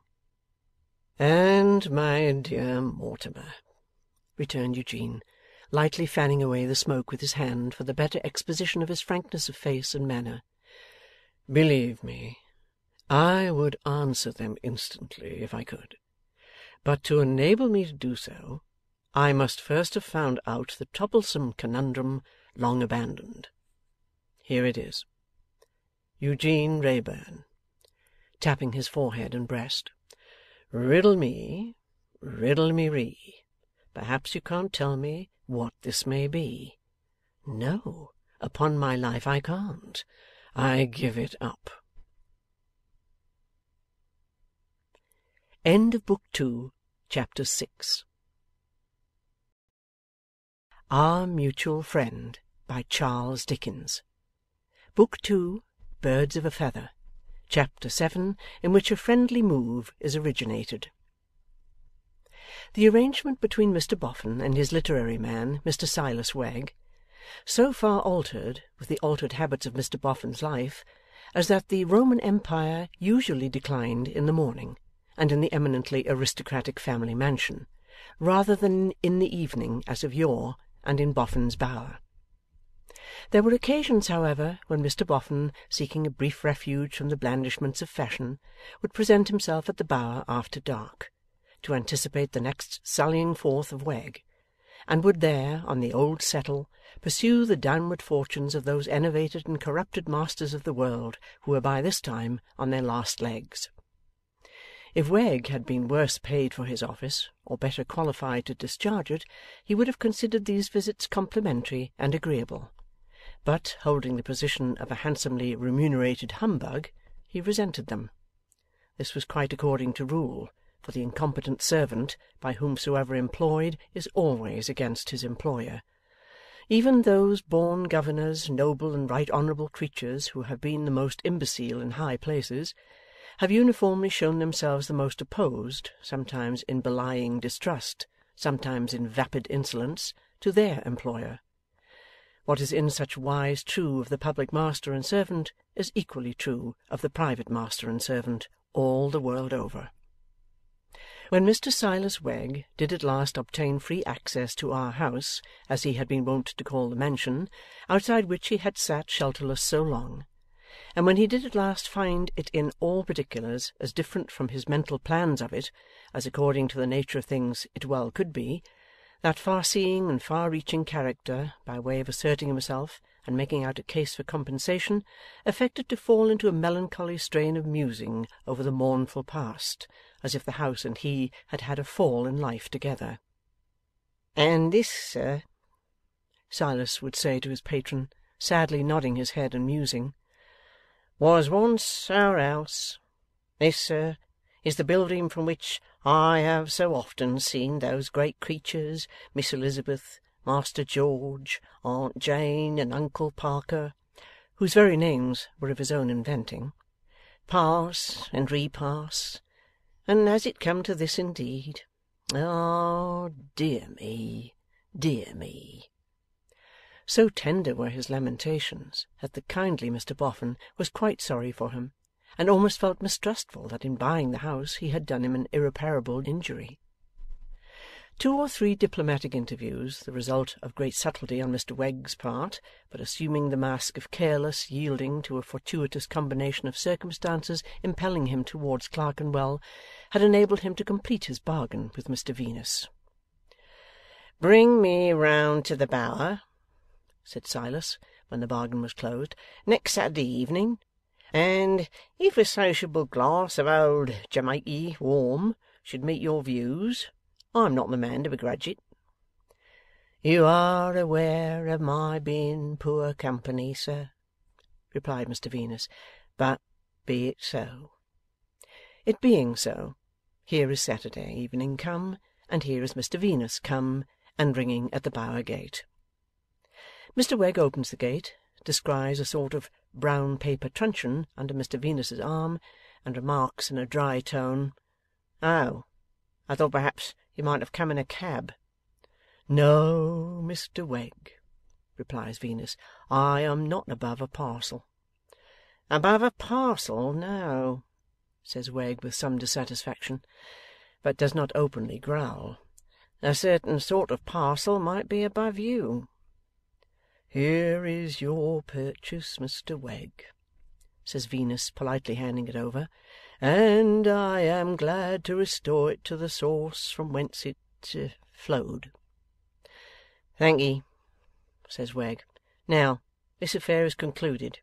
I may mention to you in a friendly way that I've my doubts whether, if I had consulted a lawyer, you could have kept this article back from me. I only throw it out as a legal point.' 'Do you think so, Mr Wegg? I bought you an open contract.' 'You can't buy human flesh and blood in this country, sir, not alive, you can't,' says Wegg, shaking his head. 'Then query bone.' 'As a legal point?' asks Venus. 'As a legal point.' 'I am not competent to speak upon that, Mr Wegg,' says Venus, reddening and growing something louder, 'but upon a point of fact I think myself competent to speak, and as a point of fact I would have seen you. Will you allow me to say further?' 'I wouldn't say more than further if I was you,' Mr Wegg suggests, pacifically. 'Before I'd have given that packet into your hand without being paid my price for it. I don't pretend to know how the point of law may stand, but I'm thoroughly confident upon the point of fact.'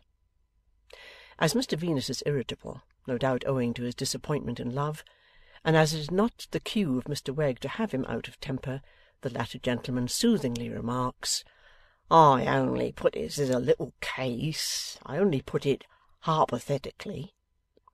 'Then I'd rather, Mr Wegg, you put it another time penathetically,' is Mr Venus's retort, 'for I tell you candidly I don't like your little cases.' Arrived by this time in Mr Wegg's sitting room, made bright on the chilly evening by gaslight and fire, Mr Venus softens and compliments him on his abode, profiting by the occasion to remind Wegg that he, Venus, told him he had got into a good thing. 'Tolerable,' Wegg rejoins, 'but bear in mind, Mr Venus, that there's no gold without its alloy. Mix for yourself and take a seat in the chimbley corner. Will you perform upon a pipe, sir?' 'I am but an indifferent performer, sir,' returns the other, 'but I'll accompany you with a whiff or two at intervals.' So, Mr Venus mixes, and Wegg mixes, and Mr Venus lights and puffs, and Mr Wegg lights and puffs.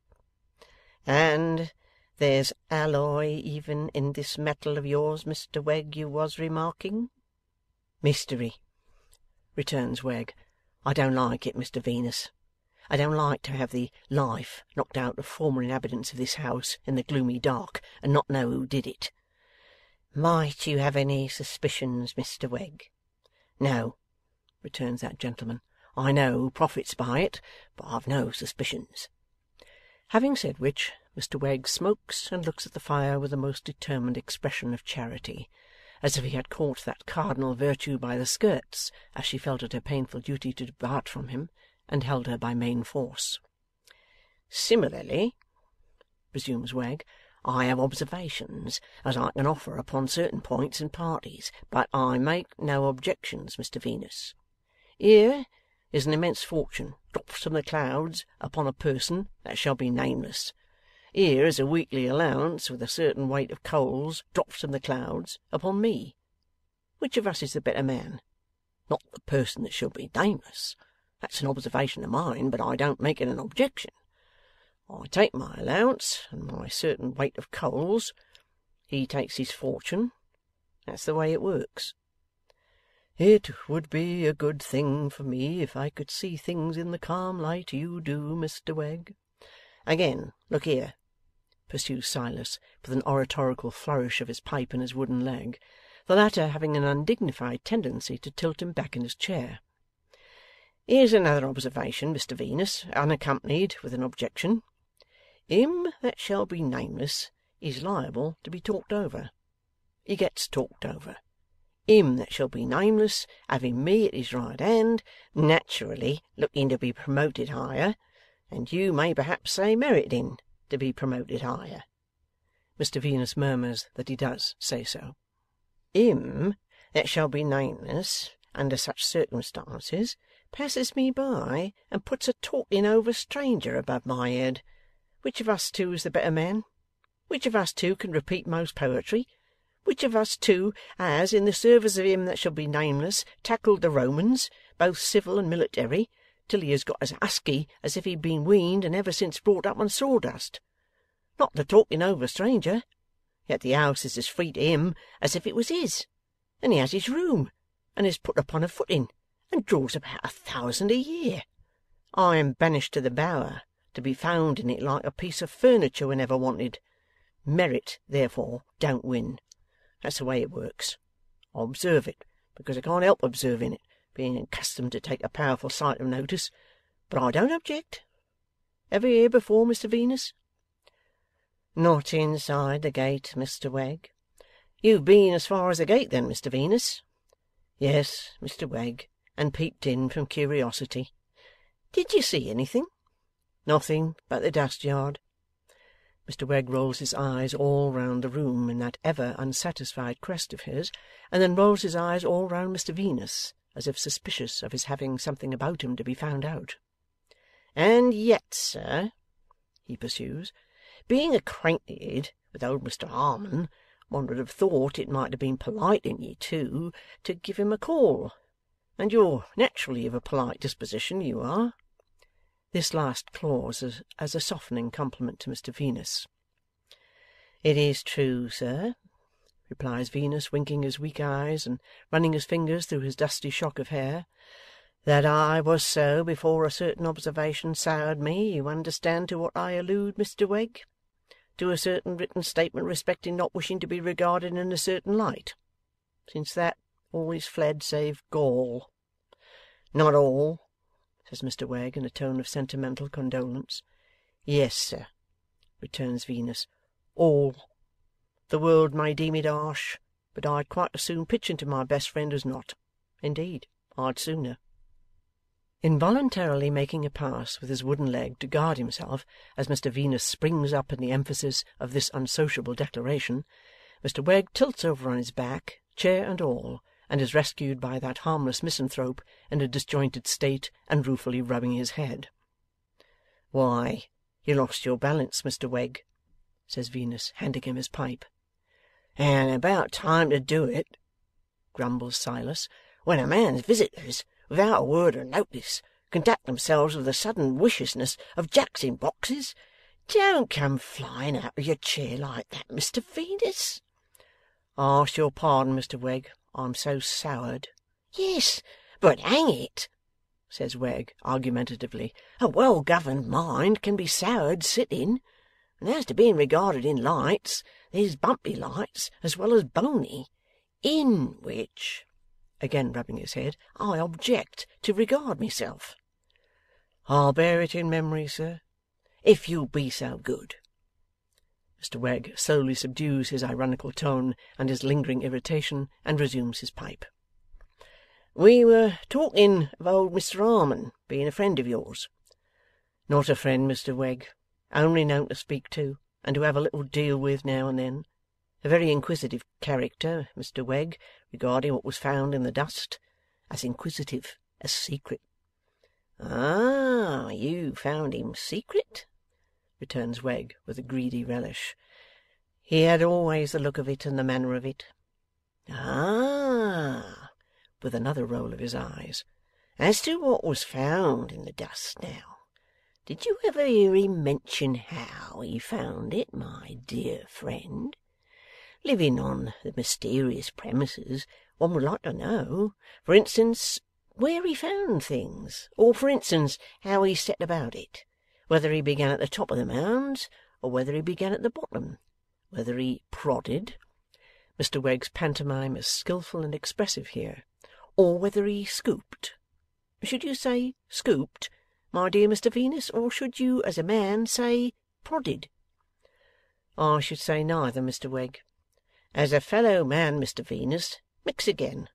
Why neither?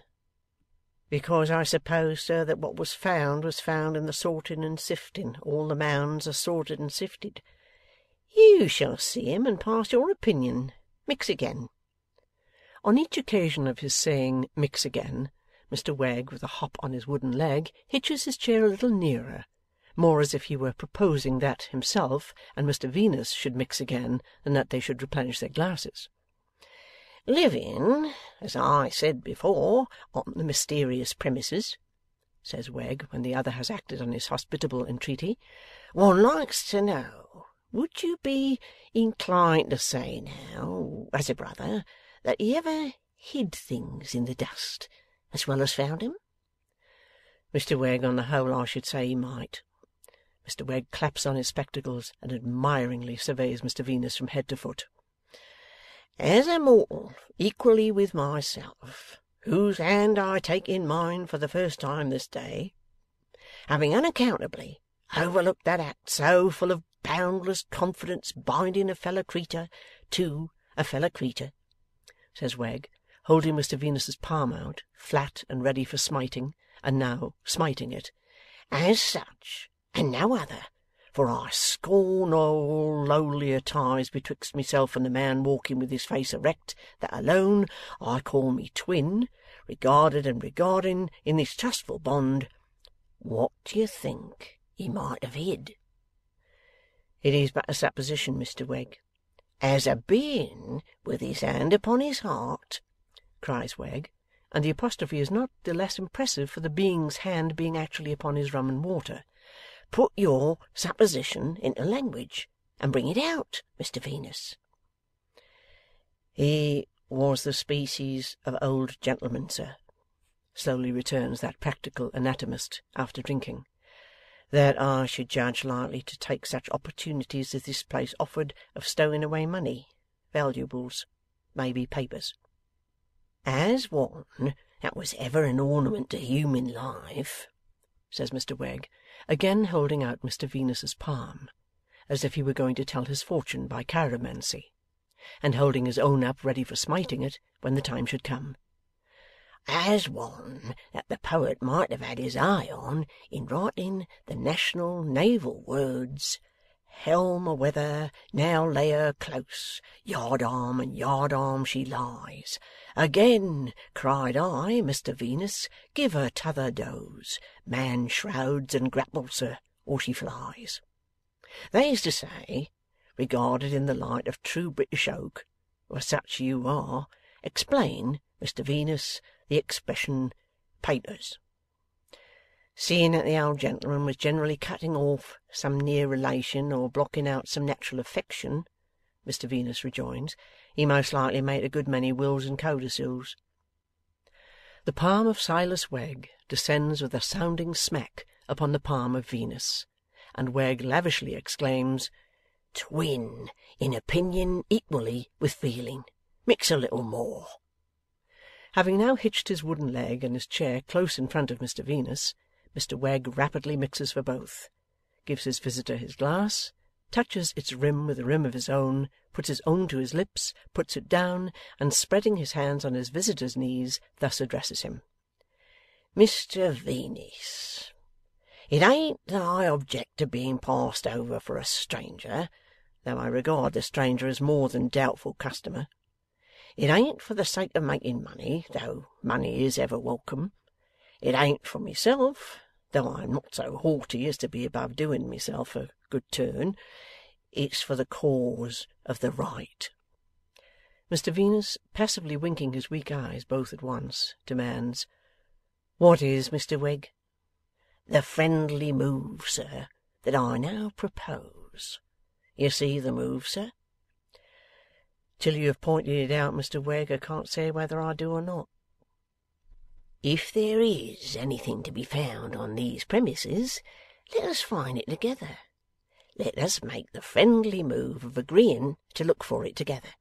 Let us make the friendly move of agreeing to share the profits of it equally betwixt us, in the cause of right." Thus Silas, assuming a noble air. "Then," says Mr Venus, looking up, after meditating with his hair held in his hands, as if he could only fix his attention by fixing his head, "if anything was to be unburied from under the dust, it would be kept a secret by you and me. Would that be it, Mr Wegg?" "That would depend upon what it was, Mr Venus. Say it was money, or plate, or jewellery, it would be as much ours as anybody else's." Mr Venus rubs an eyebrow interrogatively. "In the cause of the right, it would. because it would be unknowingly sold with the Mounds else, and the buyer would get what he was never meant to have and never bought. And what would that be, Mr Venus, but the cause of the wrong?' 'Say it was papers,' Mr Venus propounds. 'According to what they contained, we should offer to dispose of 'em to the parties most interested,' replies Wegg promptly. 'In the cause of right, Mr Wegg?' 'Always so, Mr Venus. If the parties should use them in the cause of the wrong, that would be their act and deed. Mr Venus, I have an opinion of you, sir, to which it is not easy to give mouth. Since I called upon you that evening, when you were, as I may say, floating your powerful mind in tea, I have felt that you required to be roused with an object. In this friendly move, sir, you will have a glorious object to rouse you.' Mr Wegg then goes on to enlarge upon what throughout has been uppermost in his crafty mind, the qualifications of Mr Venus for such a search. He expatiates on Mr Venus's patient habits and delicate manipulation, on his skill in piecing little things together, on his knowledge of various tissues and textures, on the likelihood of small indications leading him on to the discovery of great concealments. 'While, as to myself,' says Wegg, 'I'm not good at it, whether I gave myself up to prodding, or whether I gave myself up to scooping. I couldn't do it with that delicate touch so as not to show that I was disturbing the Mounds. Quite different with you, going to work as you would, in the light of a fellow man wholly pledged in a friendly move to his brother man.' Mr Wegg next modestly remarks on the want of adaptation in a wooden leg to ladders and such like airy perches, and also hints at an inherent tendency in that timber fiction, when called into action for the purposes of a promenade on an ashy slope, to stick itself into the yielding foothold and peg its owner to one spot. Then, leaving this part of the subject, he remarks on the special phenomenon that before his installation in the Bower, it was from Mr Venus that he first heard of the legend of hidden wealth in the Mounds, which, he observes with a vaguely pious air, was surely never meant for nothing. Lastly, he returns to the cause of the right, gloomily foreshadowing the possibility of something being unearthed to criminate Mr Boffin, of whom he once more candidly admits it cannot be denied that he profits by a murder, and anticipating his denunciation by the friendly movers to avenging justice. And this Mr Wegg expressly points out, not at all for the sake of the reward, though it would be a want of principle not to take it. To all this Mr Venus, with his shock of dusty hair cocked after the manner of a terrier's ears, attends profoundly. When Mr Wegg, having finished, opens his arms wide, as if to show Mr Venus how bare his breast is, and then folds them pending a reply, Mr Venus winks at him with both eyes some little time before speaking. 'I see you have tried it by yourself, Mr Wegg,' he says, when he does speak. 'You have found out the difficulties by experience?' 'No, it can hardly be said that I have tried it,' replies Wegg, a little dashed by the hint. 'I've just skimmed it. 'And found nothing besides the difficulties?' Wegg shakes his head. 'I scarcely know what to say to this, Mr Wegg,' observes Venus, after ruminating for a while. 'Say yes,' Wegg naturally urges. 'If I wasn't soured, my answer would be no. But being soured, Mr Wegg, and driven to reckless madness and desperation, I suppose it's yes.' Wegg joyfully reproduces the two glasses, repeats the ceremony of clinking their rims, and inwardly drinks with great heartiness to the health and success in life of the young lady who has reduced Mr Venus to his present convenient state of mind. The articles of the friendly move are then severally recited and agreed upon. They are but secrecy, fidelity, and perseverance. The Bower to be always free of access to Mr Venus for his researches, and every precaution to be taken against their attracting observation in the neighbourhood. 'There's a footstep!' exclaimed Venus.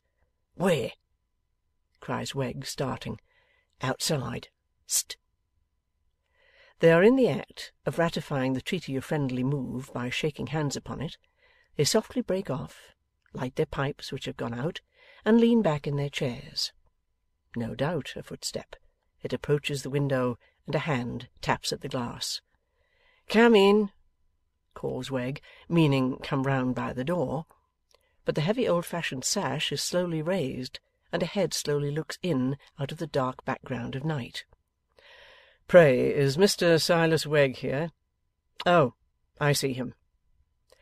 The friendly movers might not have been quite at their ease, even though the visitor had entered in the usual manner, but, leaning on the breast-high window, and staring in out of the darkness, they find the visitor extremely embarrassing, especially Mr Venus, who removes his pipe, draws back his head, and stares at the starer as if it were his own Hindoo baby come to fetch him home.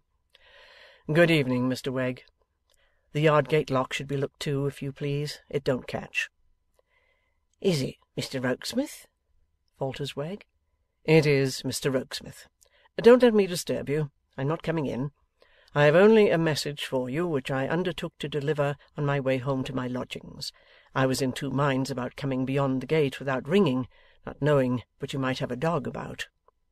'I wish I had,' mutters Wegg, with his back turned as he rose from his chair. 'St! Hush! They're talking over a stranger, Mr Venus.' 'Is that any one I know?' inquires the staring secretary. 'No, Mr Rokesmith. Friend of mine. Passing the evening with me.' 'Oh, I beg his pardon. Mr Boffin wishes you to know that he does not expect you to stay at home any evening on the chance of his coming. It has occurred to him that he may, without intending it, have been a tie upon you. In future, if he should come without notice, he will take his chance of finding you, and it will be all the same to him if he does not. I undertook to tell you on my way. That's all.' With that, and 'Good night,' the secretary lowers the window and disappears. They listen, and hear his footsteps go back to the gate, and hear the gate close after him. 'And for that individual, Mr Venus,' remarks Wegg when he is fully gone, 'I've been passed over. Let me ask you what you think of him.'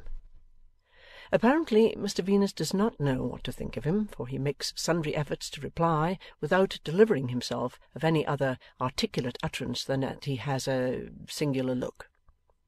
'A double look, you mean, sir,' rejoins Wegg, playing bitterly upon the word.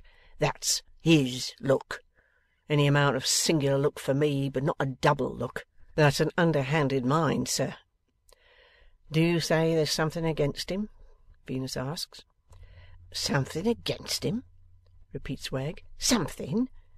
What would the relief be to my feelings as a fellow man if I wasn't the slave of truth, and didn't feel myself compelled to answer everything?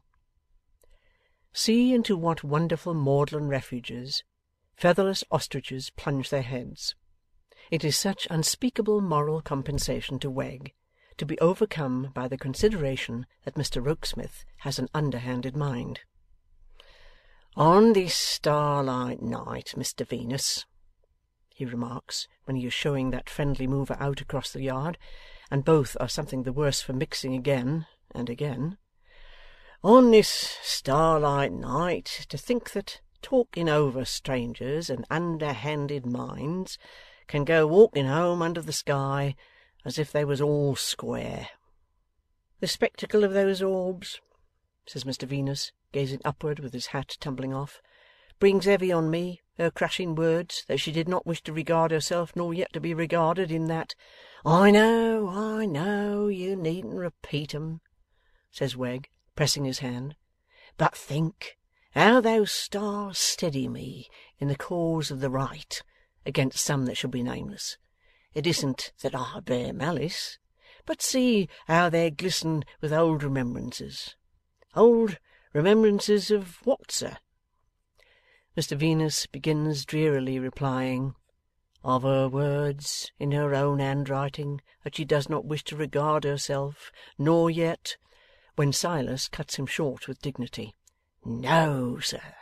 Remembrances of our house, of Master George, of Aunt Jane, of Uncle Parker, all laid waste, all offered up sacrifices to the minion of fortune and the worm of the hour. End of Book 2, Chapter 7. Our Mutual Friend, by Charles Dickens. Book 2, Birds of a Feather, Chapter 8, in which an innocent elopement occurs. The minion of fortune and the worm of the hour, or in less cutting language, Nicodemus Boffin, Esquire, the Golden Dustman, had become as much at home in his eminently aristocratic family mansion as he was likely ever to be. He could not but feel that, like an eminently aristocratic family cheese, it was much too large for his wants, and bred an infinite amount of parasites. But he was content to regard this drawback on his property as a sort of perpetual legacy duty. He felt the more resigned to it, for as much as Mrs Boffin enjoyed herself completely, and Miss Bella was delighted. That young lady was, no doubt, an acquisition to the Boffins. She was far too pretty to be unattractive anywhere, and far too quick of perception to be below the tone of her new career. Whether it improved her heart might be a matter of taste that was open to question, but as touching another matter of taste, its improvement of her appearance and manner, there could be no question whatever. And thus it soon came about that Miss Bella began to set Mrs Boffin right, and even further that Miss Bella began to feel ill at ease and as it were responsible when she saw Mrs Boffin going wrong. Not that so sweet a disposition and so sound a nature could ever go very wrong, even among the great visiting authorities, who agreed that the Boffins were charmingly vulgar, which for certain was not their own case in saying so, but that when she made a slip on the social ice, on which all the children of Podsnappery, with genteel souls to be saved, are required to skate in circles or to slide in long rows, she inevitably tripped Miss Bella up, so that young lady felt, and caused her to experience, great confusion under the glances of the more skilful performers engaged in those ice exercises. At Miss Bella's time of life it was not to be expected that she should examine herself very closely on the congruity or stability of her position in Mr Boffin's house, and as she had never been sparing of complaints of her old home when she had no other to compare it with, so there was no novelty of ingratitude or disdain in her very much preferring her new one. "An invaluable man is Rokesmith," said Mr Boffin, after some 2 or 3 months, "but I can't quite make him out." Neither could Bella, so she found the subject rather interesting. "He takes more care of my affairs, morning, noon, and night," said Mr Boffin, "than 50 other men put together, either could or would, and yet he has his ways of his own that are like tying a scaffolding pole right across the road and bringing me up short when I am almost a walking arm in arm with him." "May I ask how so, sir?" inquired Bella. "Well, my dear," said Mr Boffin, "he won't meet any company here but you.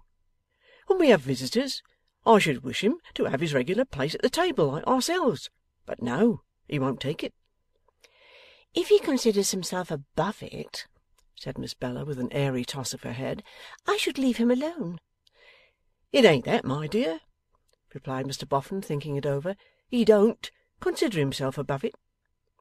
"Perhaps he considers himself beneath it," suggested Bella. "If so, he ought to know best." "No, my dear, nor it ain't that neither. No," repeated Mr Boffin, with a shake of his head, after again thinking it over. "Rokesmith's a modest man, but he don't consider himself beneath it." "Then what does he consider, sir?" asked Bella. "Dashed if I know," said Mr Boffin. "It seemed, at first, as if it was only Lightwood that he objected to meet, and now it seems to be everybody, except you." "Oh ho!" thought Miss Bella. "Indeed! That's it, is it?" For Mr Mortimer Lightwood had dined there 2 or 3 times, and she had met him elsewhere, and he had shown her some attention. Rather cool in a secretary, and Pa's lodger, to make me the subject of his jealousy. That Pa's daughter should be so contemptuous of Pa's lodger was odd, but there were odder anomalies than that in the mind of the spoilt girl, spoilt first by poverty and then by wealth. Be it this history's part, however, to leave them to unravel themselves. A little too much, I think, Miss Bella reflected scornfully, to have Pa's lodger laying claim to me, and keeping eligible people off. A little too much indeed, to have the opportunities opened to me by Mr and Mrs Boffin appropriated by a mere secretary and Pa's lodger. Yet it was not so very long ago that Bella had been fluttered by the discovery that this same secretary and lodger seemed to like her. Ah, but the eminently aristocratic mansion and Mrs Boffin's dressmaker had not come into play then.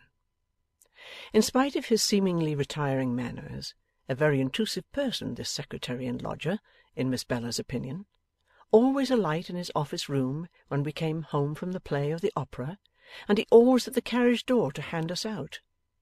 Always a provoking radiance, too, on Mrs Boffin's face, and an abominably cheerful reception of him, as if it were possible seriously to approve what the man had in his mind. 'You never charge me, Miss Wilfer,' said the secretary, encountering her by chance alone in the great drawing-room, 'with commissions for home. I shall always be happy to execute any commands you may have in that direction.' 'Pray, what do you mean, Mr Rokesmith?' inquired Miss Bella, with languidly drooping eyelids. 'By home, I mean your father's house at Holloway.'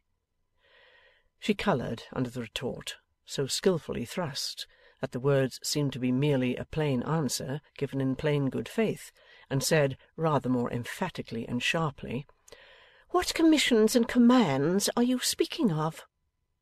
'Only little words of remembrance, as I assume you sent somehow or other,' replied the secretary with his former air. 'It would be a pleasure to me if you would make me the bearer of them. As you know, I come and go between the two houses every day.' 'You needn't remind me of that, sir.' She was too quick in this petulant sally against Pa's lodger, and she felt that she had been so when she met his quiet look. 'They don't send many, what was your expression? Words of remembrance to me?' said Bella, making haste to take refuge in ill usage. 'They frequently ask me about you, and I give them such slight intelligence as I can.' 'I hope it's truly given!' exclaimed Bella. 'I hope you cannot doubt it, for it would be very much against you if you could.' 'No, I do not doubt it. I deserve the reproach, which is very just indeed. I beg your pardon, Mr Rokesmith.' 'I should beg you not to do so, but that it shows you to such admirable advantage,' he replied with earnestness. 'Forgive me, I could not help saying that. To return to what I have digressed from, let me add that perhaps they think I report them to you, deliver little messages and the like, but I forbear to trouble you, as you never ask me.' 'I am going, sir,' said Bella, looking at him as if he had reproved her, 'to see them to-morrow.' 'Is that,' he asked, hesitating, 'said to me, or to them?' 'To which you please.' 'To both. Shall I make it a message?' 'You can if you like, Mr Rokesmith. Message or no message, I am going to see them to-morrow.' 'Then I will tell them so.' He lingered a moment, as though to give her the opportunity of prolonging the conversation if she wished. As she remained silent, he left her. Two incidents of the little interview were felt by Miss Bella herself, when alone again, to be very curious. The first was, that he unquestionably left her with a penitent air upon her, and a penitent feeling in her heart. The second was, that she had not an intention or thought of going home until she had announced it to him as a settled design. 'What can I mean by it, or what can he mean by it?' was her mental inquiry. 'He has no right to any power over me, and how do I come to mind him when I don't care for him?' Mrs Boffin insisting that Bella should make to-morrow's expedition in the chariot, she went home in great grandeur. Mrs Wilfer and Miss Lavinia had speculated much on the probabilities and improbabilities of her coming in this gorgeous state, and, on beholding the chariot from the window at which they were secreted to look out for it, agreed that it must be detained at the door as long as possible for the mortification and confusion of the neighbours. Then they repaired to the usual family room to receive Miss Bella with a becoming show of indifference. The family room looked very small and very mean, and the downward staircase by which it was attained looked very narrow and very crooked. The little house and all its arrangements were a poor contrast to the eminently aristocratic dwelling. I can hardly believe, thought Bella, that I ever did endure life in this place. Gloomy majesty on the part of Mrs Wilfer, and native pertness on the part of Lavvy, did not mend the matter. Bella really stood in natural need of a little help, and she got none. 'This,' said Mrs Wilfer, presenting a cheek to be kissed, as sympathetic and responsive as the back of the bowl of a spoon, 'is quite an honour. You'll probably find your sister Lavvy grown, Bella?' 'Ma,' Miss Lavinia interposed, 'there can be no objection to your being aggravating because Bella richly deserves it, but I really must request that you will not drag in such ridiculous nonsense as my having grown when I am past the growing age.' 'I grew myself,' Mrs Wilfer sternly proclaimed, 'after I was married.' 'Very well, Ma,' returned Lavvy, 'then I think you'd much better have left it alone.' The lofty glare with which the majestic woman received this answer might have embarrassed a less pert opponent, but it had no effect upon Lavinia, who, leaving her parent to the enjoyment of any amount of glaring as she might deem desirable under the circumstances, accosted her sister undismayed. 'I suppose you won't consider yourself quite disgraced, Bella, if I give you a kiss? Well, and how do you do, Bella, and how are your boffins?' 'Peace!' exclaimed Mrs Wilfer. 'Hold! I will not suffer this tone of levity.' 'My goodness me! How are your spoffins, then?' said Lavvy, 'since Ma so very much objects to your boffins.' 'Impertinent girl! Minx!' said Mrs Wilfer, with dread severity. 'I don't care whether I'm a minx or a sphinx,' returned Lavinia, coolly tossing her head. 'It's exactly the same thing to me, and I'd every bit as soon be one as the other. But I know this: I'll not grow after I'm married.'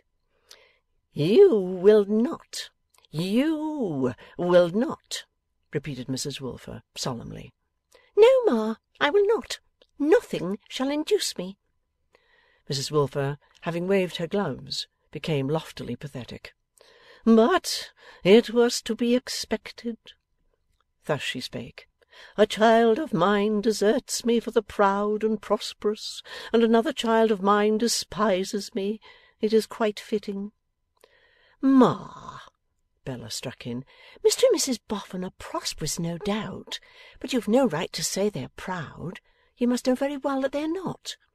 'In short, Ma,' said Lavvy, bouncing over to the enemy without a word of notice, 'you must know very well, or if you don't, more shame for you, that Mr and Mrs Boffin are just absolute perfection.'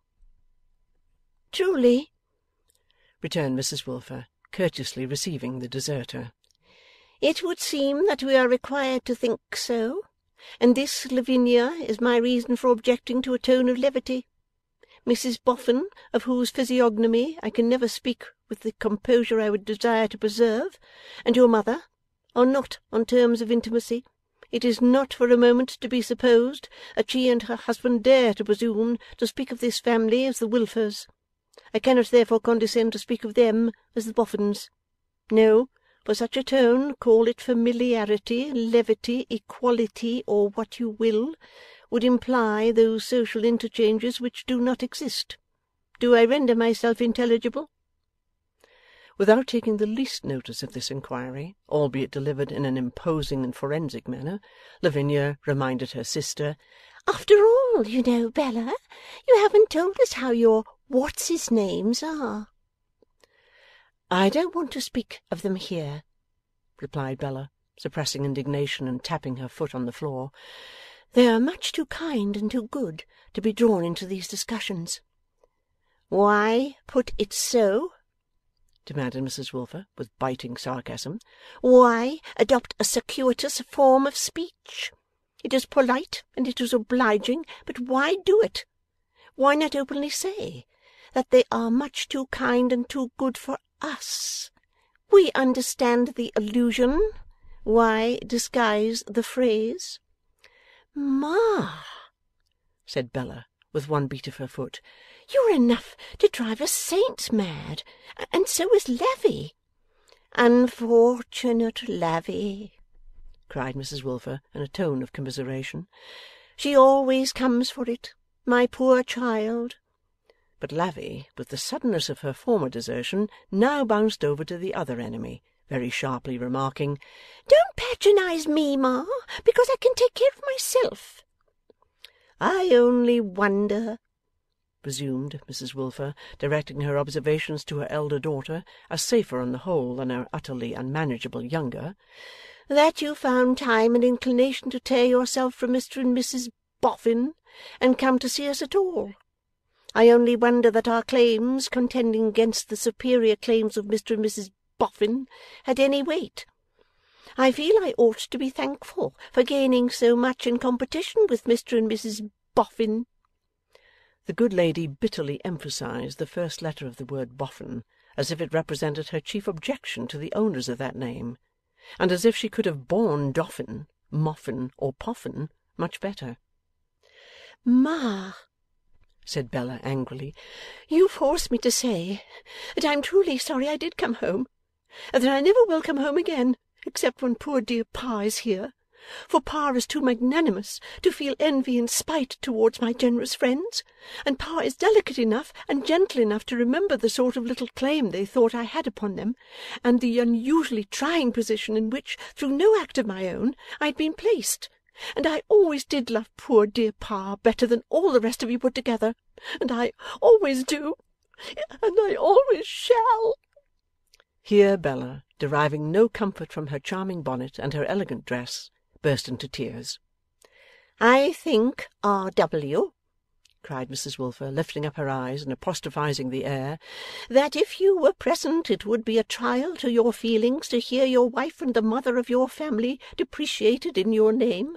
But fate has spared you this, R.W., whatever it may have thought proper to inflict upon her.' Here Mrs Wilfer burst into tears. 'I hate the Boffins,' protested Miss Lavinia. 'I don't care who objects to their being called the Boffins. I will call them the Boffins. The Boffins, the Boffins, the Boffins. And I say they are mischief-making Boffins. And I say the Boffins have set Bella against me. And I tell the Boffins to their faces,' which was not strictly the fact, but the young lady was excited, 'that they are detestable Boffins, disreputable Boffins, odious Boffins, beastly Boffins. There!' Here Miss Lavinia burst into tears. The front garden gate clanked, and the Secretary was seen coming at a brisk pace up the steps. 'Leave me to open the door to him,' said Mrs Wilfer, rising with stately resignation, as she shook her head and dried her eyes. 'We have at present no stipendiary girl to do so. We have nothing to conceal. If he sees these traces of emotion on our cheeks, let him construe them as he may.'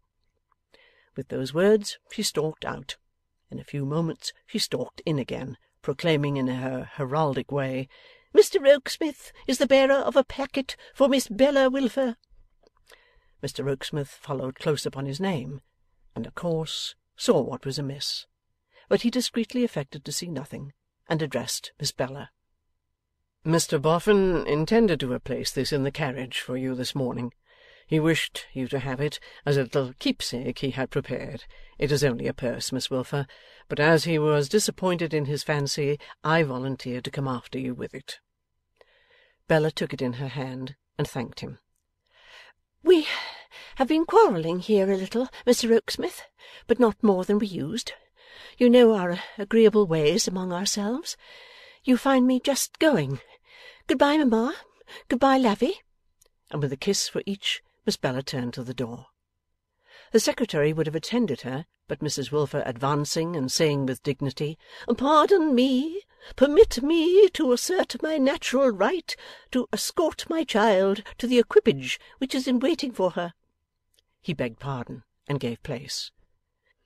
It was a very magnificent spectacle indeed, to see Mrs Wilfer throw open the house door, and loudly demand with extended gloves, The male domestic of Mrs Boffin,' to whom, presenting himself, she delivered the brief but majestic charge, 'Miss Wilfer, coming out,' and so delivered her over, like a female lieutenant of the Tower relinquishing a state prisoner. The effect of this ceremonial was for some quarter of an hour afterwards perfectly paralysing on the neighbours, and was much enhanced by the worthy lady airing herself for that term in a kind of splendidly serene trance on the top step. When Bella was seated in the carriage, she opened the little packet in her hand. It contained a pretty purse, and the purse contained a bank note for £50. "This will be a joyful surprise for poor dear Pa," said Bella, "and I'll take it myself into the city." As she was uninformed respecting the exact locality of the place of business of Chicksey, Veneering, and Stobbles, but knew it to be near Mincing Lane, she directed herself to be driven to the corner of that darksome spot.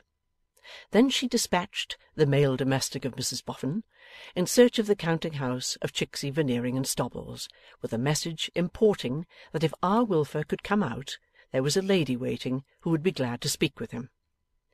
The delivery of these mysterious words from the mouth of a footman caused so great an excitement in the counting-house that a youthful scout was instantly appointed to follow Rumty, observe the lady, and come in with his report. Nor was the agitation by any means diminished, when the scout rushed back with the intelligence that the lady was a slap-up gal in a bang-up chariot.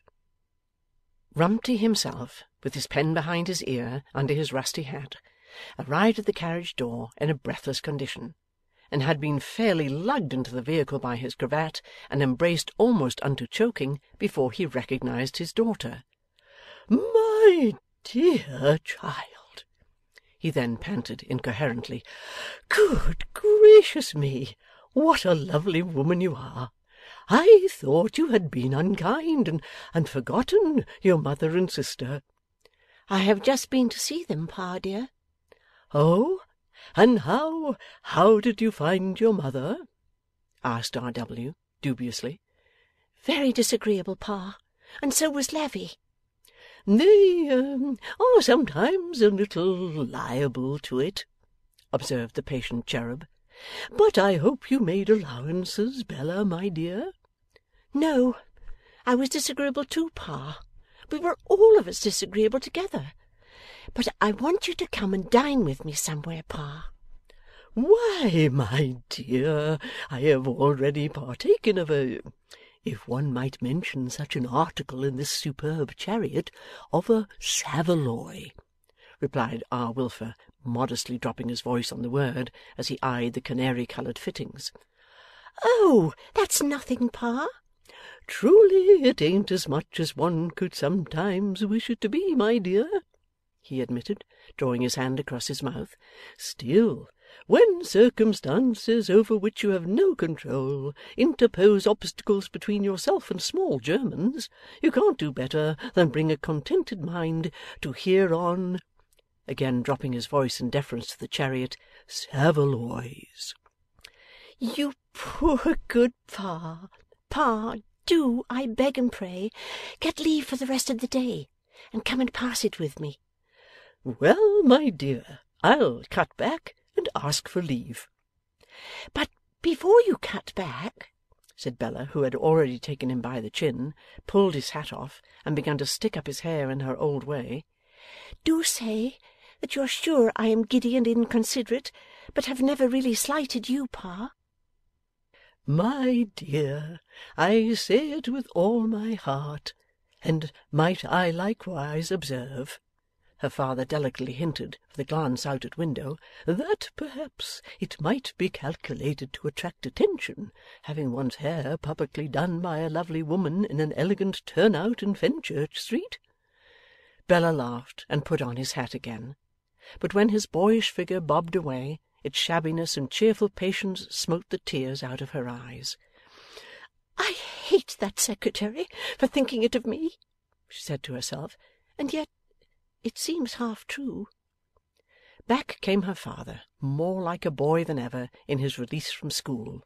"All right, my dear. Leave given at once. Really, very handsomely done." Now where can we find some quiet place, Pa, in which I can wait for you while you go on an errand for me, if I send the carriage away?' It demanded cogitation. 'You see, my dear,' he explained, 'you really have become such a very lovely woman that it ought to be a very quiet place.' At length he suggested, 'near the garden, up by the Trinity House on Tower Hill.' So they were driven there, and Bella dismissed the chariot, sending a pencilled note by it to Mrs Boffin that she was with her father. 'Now, Pa, attend to what I am going to say, and promise and vow to be obedient.' 'I promise and vow, my dear.' 'You ask no questions. You take this purse. You go to the nearest place where they keep everything of the very, very best ready made. You buy and put on the most beautiful suit of clothes, the most beautiful hat, and the most beautiful pair of bright boots, patent leather, Pa, mind, that are to be got for money, and you come back to me.' 'But, my dear Bella—' 'Take care, Pa,' pointing her forefinger at him merrily. 'You have promised and vowed. It's perjury, you know.' There was water in the foolish little fellow's eyes, but she kissed them dry, though her own were wet, and he bobbed away again. After half an hour, he came back so brilliantly transformed that Bella was obliged to walk round him in ecstatic admiration 20 times before she could draw her arm through his and delightedly squeeze it. 'Now, Pa,' said Bella, hugging him close, 'take this lovely woman out to dinner.' 'Where shall we go, my dear?' 'Greenwich,' said Bella valiantly. 'And be sure to treat this lovely woman with everything of the best.' While they were going along to take boat, 'Don't you wish, my dear,' said R. W. timidly, 'that your mother was here?' 'No, I don't, Pa, for I like to have you all to myself to-day. I was always your little favourite at home, and you were always mine. We have run away together often before now, haven't we, Pa?' 'Ah, to be sure we have. Many a Sunday when your mother was a little liable to it,' repeating his former delicate expression, after pausing to cough. 'Yes, and I'm afraid I was seldom or never as good as I ought to have been, Pa. I made you carry me, over and over again, when you should have made me walk. And I often drove you in harness, when you would much rather have sat down and read your newspapers. Didn't I?' 'Sometimes. But Lor, what a child you were! What a companion you were!' 'Companion? That's just what I want to be to-day, Pa.' 'You are safe to succeed, my love. Your brothers and sisters have all in their turns been companions to me, to a certain extent, but only to a certain extent. Your mother has, throughout life, been a companion that any man might look up to, and commit the sayings of to memory, and form himself upon, if he liked the model,' suggested Bella. 'Well, yes,' he returned, thinking about it, not quite satisfied with the phrase. 'Or perhaps I might say, if it was in him. Supposing, for instance, that a man wanted to be always marching, he would find your mother an inestimable companion. But if he had any taste for walking, or should wish at any time to break into a trot, he might sometimes find it a little difficult to keep step with your mother. Or take it this way, Bella,' he added after a moment's reflection. 'Supposing that a man had to go through life, we won't say with a companion, but we'll say to a tune. Very good. Supposing that tune allotted to him was the Dead March in Saul. Well, it would be a very suitable tune for particular occasions, none better, but it would be difficult to keep time with in the ordinary run of domestic transactions. For instance, if he took his supper after a hard day to the Dead March in Saul, his food might be likely to sit heavy on him. Or if he was at any time inclined to relieve his mind by singing a comic song or dancing a hornpipe, and was obliged to do it to the Dead March in Saul, he might find himself put out in the execution of his lively intentions. Poor Pa! thought Bella, as she hung upon his arm. Now, what I will say for you, my dear, the cherub pursued, mildly and without a notion of complaining, is that you are so adaptable. So adaptable. Indeed, I am afraid I have shown a wretched temper, Pa. I am afraid I have been very complaining and very capricious. I seldom or never thought of it before, but when I sat in the carriage just now, and saw you coming along the pavement, I reproached myself. Not at all, my dear. Don't speak of such a thing. A happy and a chatty man was Pa in his new clothes that day. Take it for all in all, it was perhaps the happiest day he had ever known in his life, not even excepting that on which his heroic partner had approached the nuptial altar to the tune of the Dead March in Saul.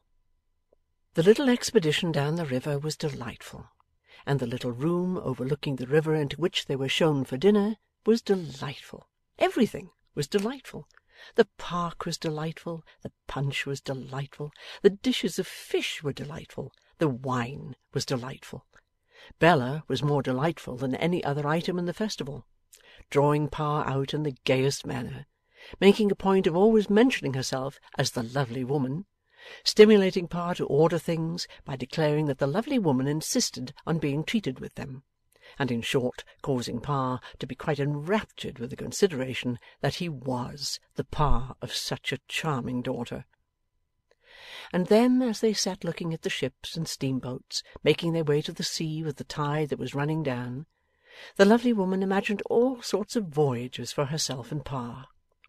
Now Pa, in the character of owner of a lumbering square-sailed collier, was tacking away to Newcastle to fetch black diamonds to make his fortune with. Now Pa was going to China in that handsome three-masted ship to bring home opium with which he could for ever cut out Chicksey Veneering and Stobbles, and to bring home silks and shawls without end for the decoration of his charming daughter.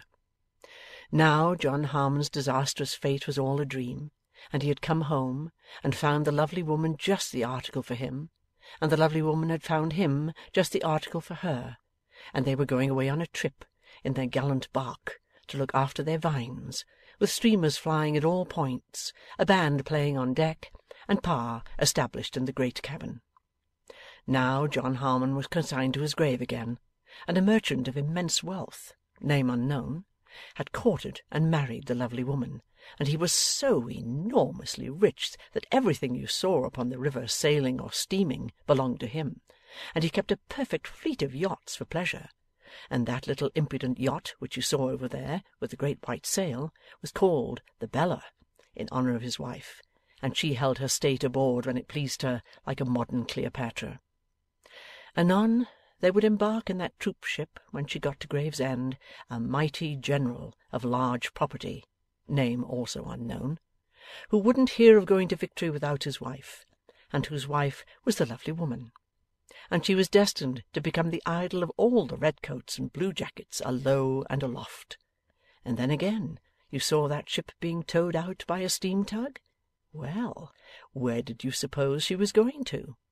She was going among the coral reefs and coconuts and all that sort of thing, and she was chartered for a fortunate individual of the name of Pa, himself on board and much respected by all hands, and she was going, for his sole profit and advantage, to fetch a cargo of sweet-smelling woods, the most beautiful that ever were seen, and the most profitable that ever were heard of, and her cargo would be a great fortune, as indeed it ought to be, the lovely woman who had purchased her and fitted her expressly for this voyage being married to an Indian prince, who was a something or other, and who wore cashmere shawls all over himself, and diamonds and emeralds blazing in his turban, and was beautifully coffee-coloured and excessively devoted, though a little too jealous. Thus Bella ran on merrily, in a manner perfectly enchanting to Pa, who was as willing to put his head into the Sultan's tub of water as the beggar boys below the window were to put their heads in the mud. 'I suppose, my dear,' said Pa after dinner, 'we may come to the conclusion at home that we have lost you for good?' Bella shook her head. Didn't know. Couldn't say. All she was able to report was that she was most handsomely supplied with everything she could possibly want, and that whenever she hinted at leaving Mr and Mrs Boffin, they wouldn't hear of it. 'And now, Pa,' pursued Bella, 'I'll make a confession to you. I am the most mercenary little wretch that ever lived in the world.' 'I should hardly have thought it of you, my dear,' returned her father, first glancing at himself and then at the dessert. 'I understand what you mean, Pa, but it's not that. It's not that I care for money to keep as money, but I do care so much for what it will buy.' 'Really, I think most of us do,' returned R. W. 'But not to the dreadful extent that I do, Pa. Ooh!' cried Bella, screwing the exclamation out of herself with a twist of her dimpled chin. 'I am so mercenary.' With a wistful glance, R. W. said, in default of having anything better to say, 'About when did you begin to feel it coming on, my dear?' 'That's it, Pa. That's the terrible part of it. When I was at home and only knew what it was to be poor, I grumbled, but didn't so much mind. When I was at home expecting to be rich, I thought vaguely of all the great things I would do. But when I had been disappointed of my splendid fortune, and came to see it from day to day in other hands, and to have before my eyes what it could really do, then I became the mercenary little wretch I am.' 'It's your fancy, my dear.' 'I can assure you it's nothing of the sort, Pa,' said Bella, nodding at him, with her very pretty eyebrows raised as high as they would go, and looking comically frightened. 'It's a fact. I am always avariciously scheming.' 'Law! But how?' 'I'll tell you, Pa. I don't mind telling you, because we have always been favourites of each other's, and because you are not like a Pa, but more like a sort of a younger brother, with a dear venerable chubbiness on him. And besides,' added Bella, laughing as she pointed a rallying finger at his face, 'because I have you in my power. This is a secret expedition. If ever you tell of me, I'll tell of you. I'll tell Ma that you dined at Greenwich.' 'Well, seriously, my dear,' observed R. W. with some trepidation of manner, 'it might be as well not to mention it.' 'Aha!' laughed Bella. 'I knew you wouldn't like it, sir. So you keep my confidence, and I'll keep yours. But betray the lovely woman, and you shall find her a serpent. Now, you may give me a kiss, Pa, and I should like to give your hair a turn, because it has been dreadfully neglected in my absence.' R. W. submitted his head to the operator, and the operator went on talking, at the same time putting separate locks of his hair through a curious process of being smartly rolled over her two revolving forefingers, which were then suddenly pulled out of it in opposite lateral directions. On each of these occasions the patient winced and winked. 'I have made up my mind that I must have money, Pa. I feel that I can't beg it, borrow it, or steal it, and so I have resolved that I must marry it.' R. W. cast up his eyes towards her, as well as he could under the operating circumstances, and said in a tone of remonstrance, 'My dear Bella!' 'Have resolved, I say, Pa, that to get money I must marry money, in consequence of which I am always looking out for money to captivate.' 'My dear Bella!' 'Yes, Pa, that is the state of the case. If ever there was a mercenary plotter whose thoughts and designs were always in her mean occupation, I am the amiable creature. But I don't care. I hate and detest being poor, and I won't be poor if I can marry money. Now, you are deliciously fluffy, Pa, and in a state to astonish the waiter and pay the bill. But, my dear Bella, this is quite alarming at your age. I told you so, Pa, but you wouldn't believe it, returned Bella with a pleasant childish gravity. Isn't it shocking? It would be quite so, if you fully knew what you said, my dear, or meant it. Well, Pa, I can only tell you that I mean nothing else. Talk to me of love, said Bella contemptuously, though her face and figure certainly rendered the subject no incongruous one. Talk to me of fiery dragons, but talk to me of poverty and wealth, and there indeed we touch upon realities. My dear, this is becoming awful, her father was emphatically beginning, when she stopped him. Pa, tell me, did you marry money? You know I didn't, my dear. Bella hummed the Dead March in Saul, and said, after all, it signified very little. But seeing him look grave and downcast, she took him round the neck and kissed him back to cheerfulness again. I didn't mean that last touch, Pa. It was only said in joke. Now mind, you are not to tell of me, and I'll not tell of you. And more than that, I promise to have no secrets from you, Pa, and you make certain that whatever mercenary things go on, I shall always tell you all about them in strict confidence. Fain to be satisfied with this concession from the lovely woman, R.W. rang the bell and paid the bill.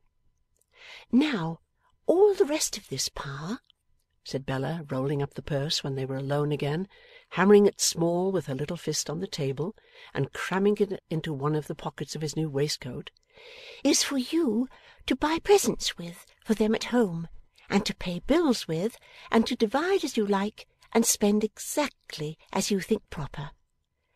Last of all, take notice, Pa, that it is not the fruit of any avaricious scheme. Perhaps if it was, your little mercenary wretch of a daughter wouldn't make so free with it.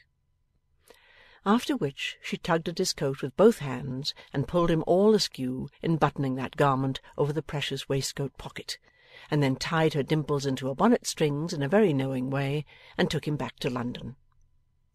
Arrived at Mr Boffin's door, she set him with his back against it, tenderly took him by the ears as convenient handles for her purpose, and kissed him until he knocked muffled double knocks at the door with the back of his head. That done, she once more reminded him of their compact, and gaily parted from him.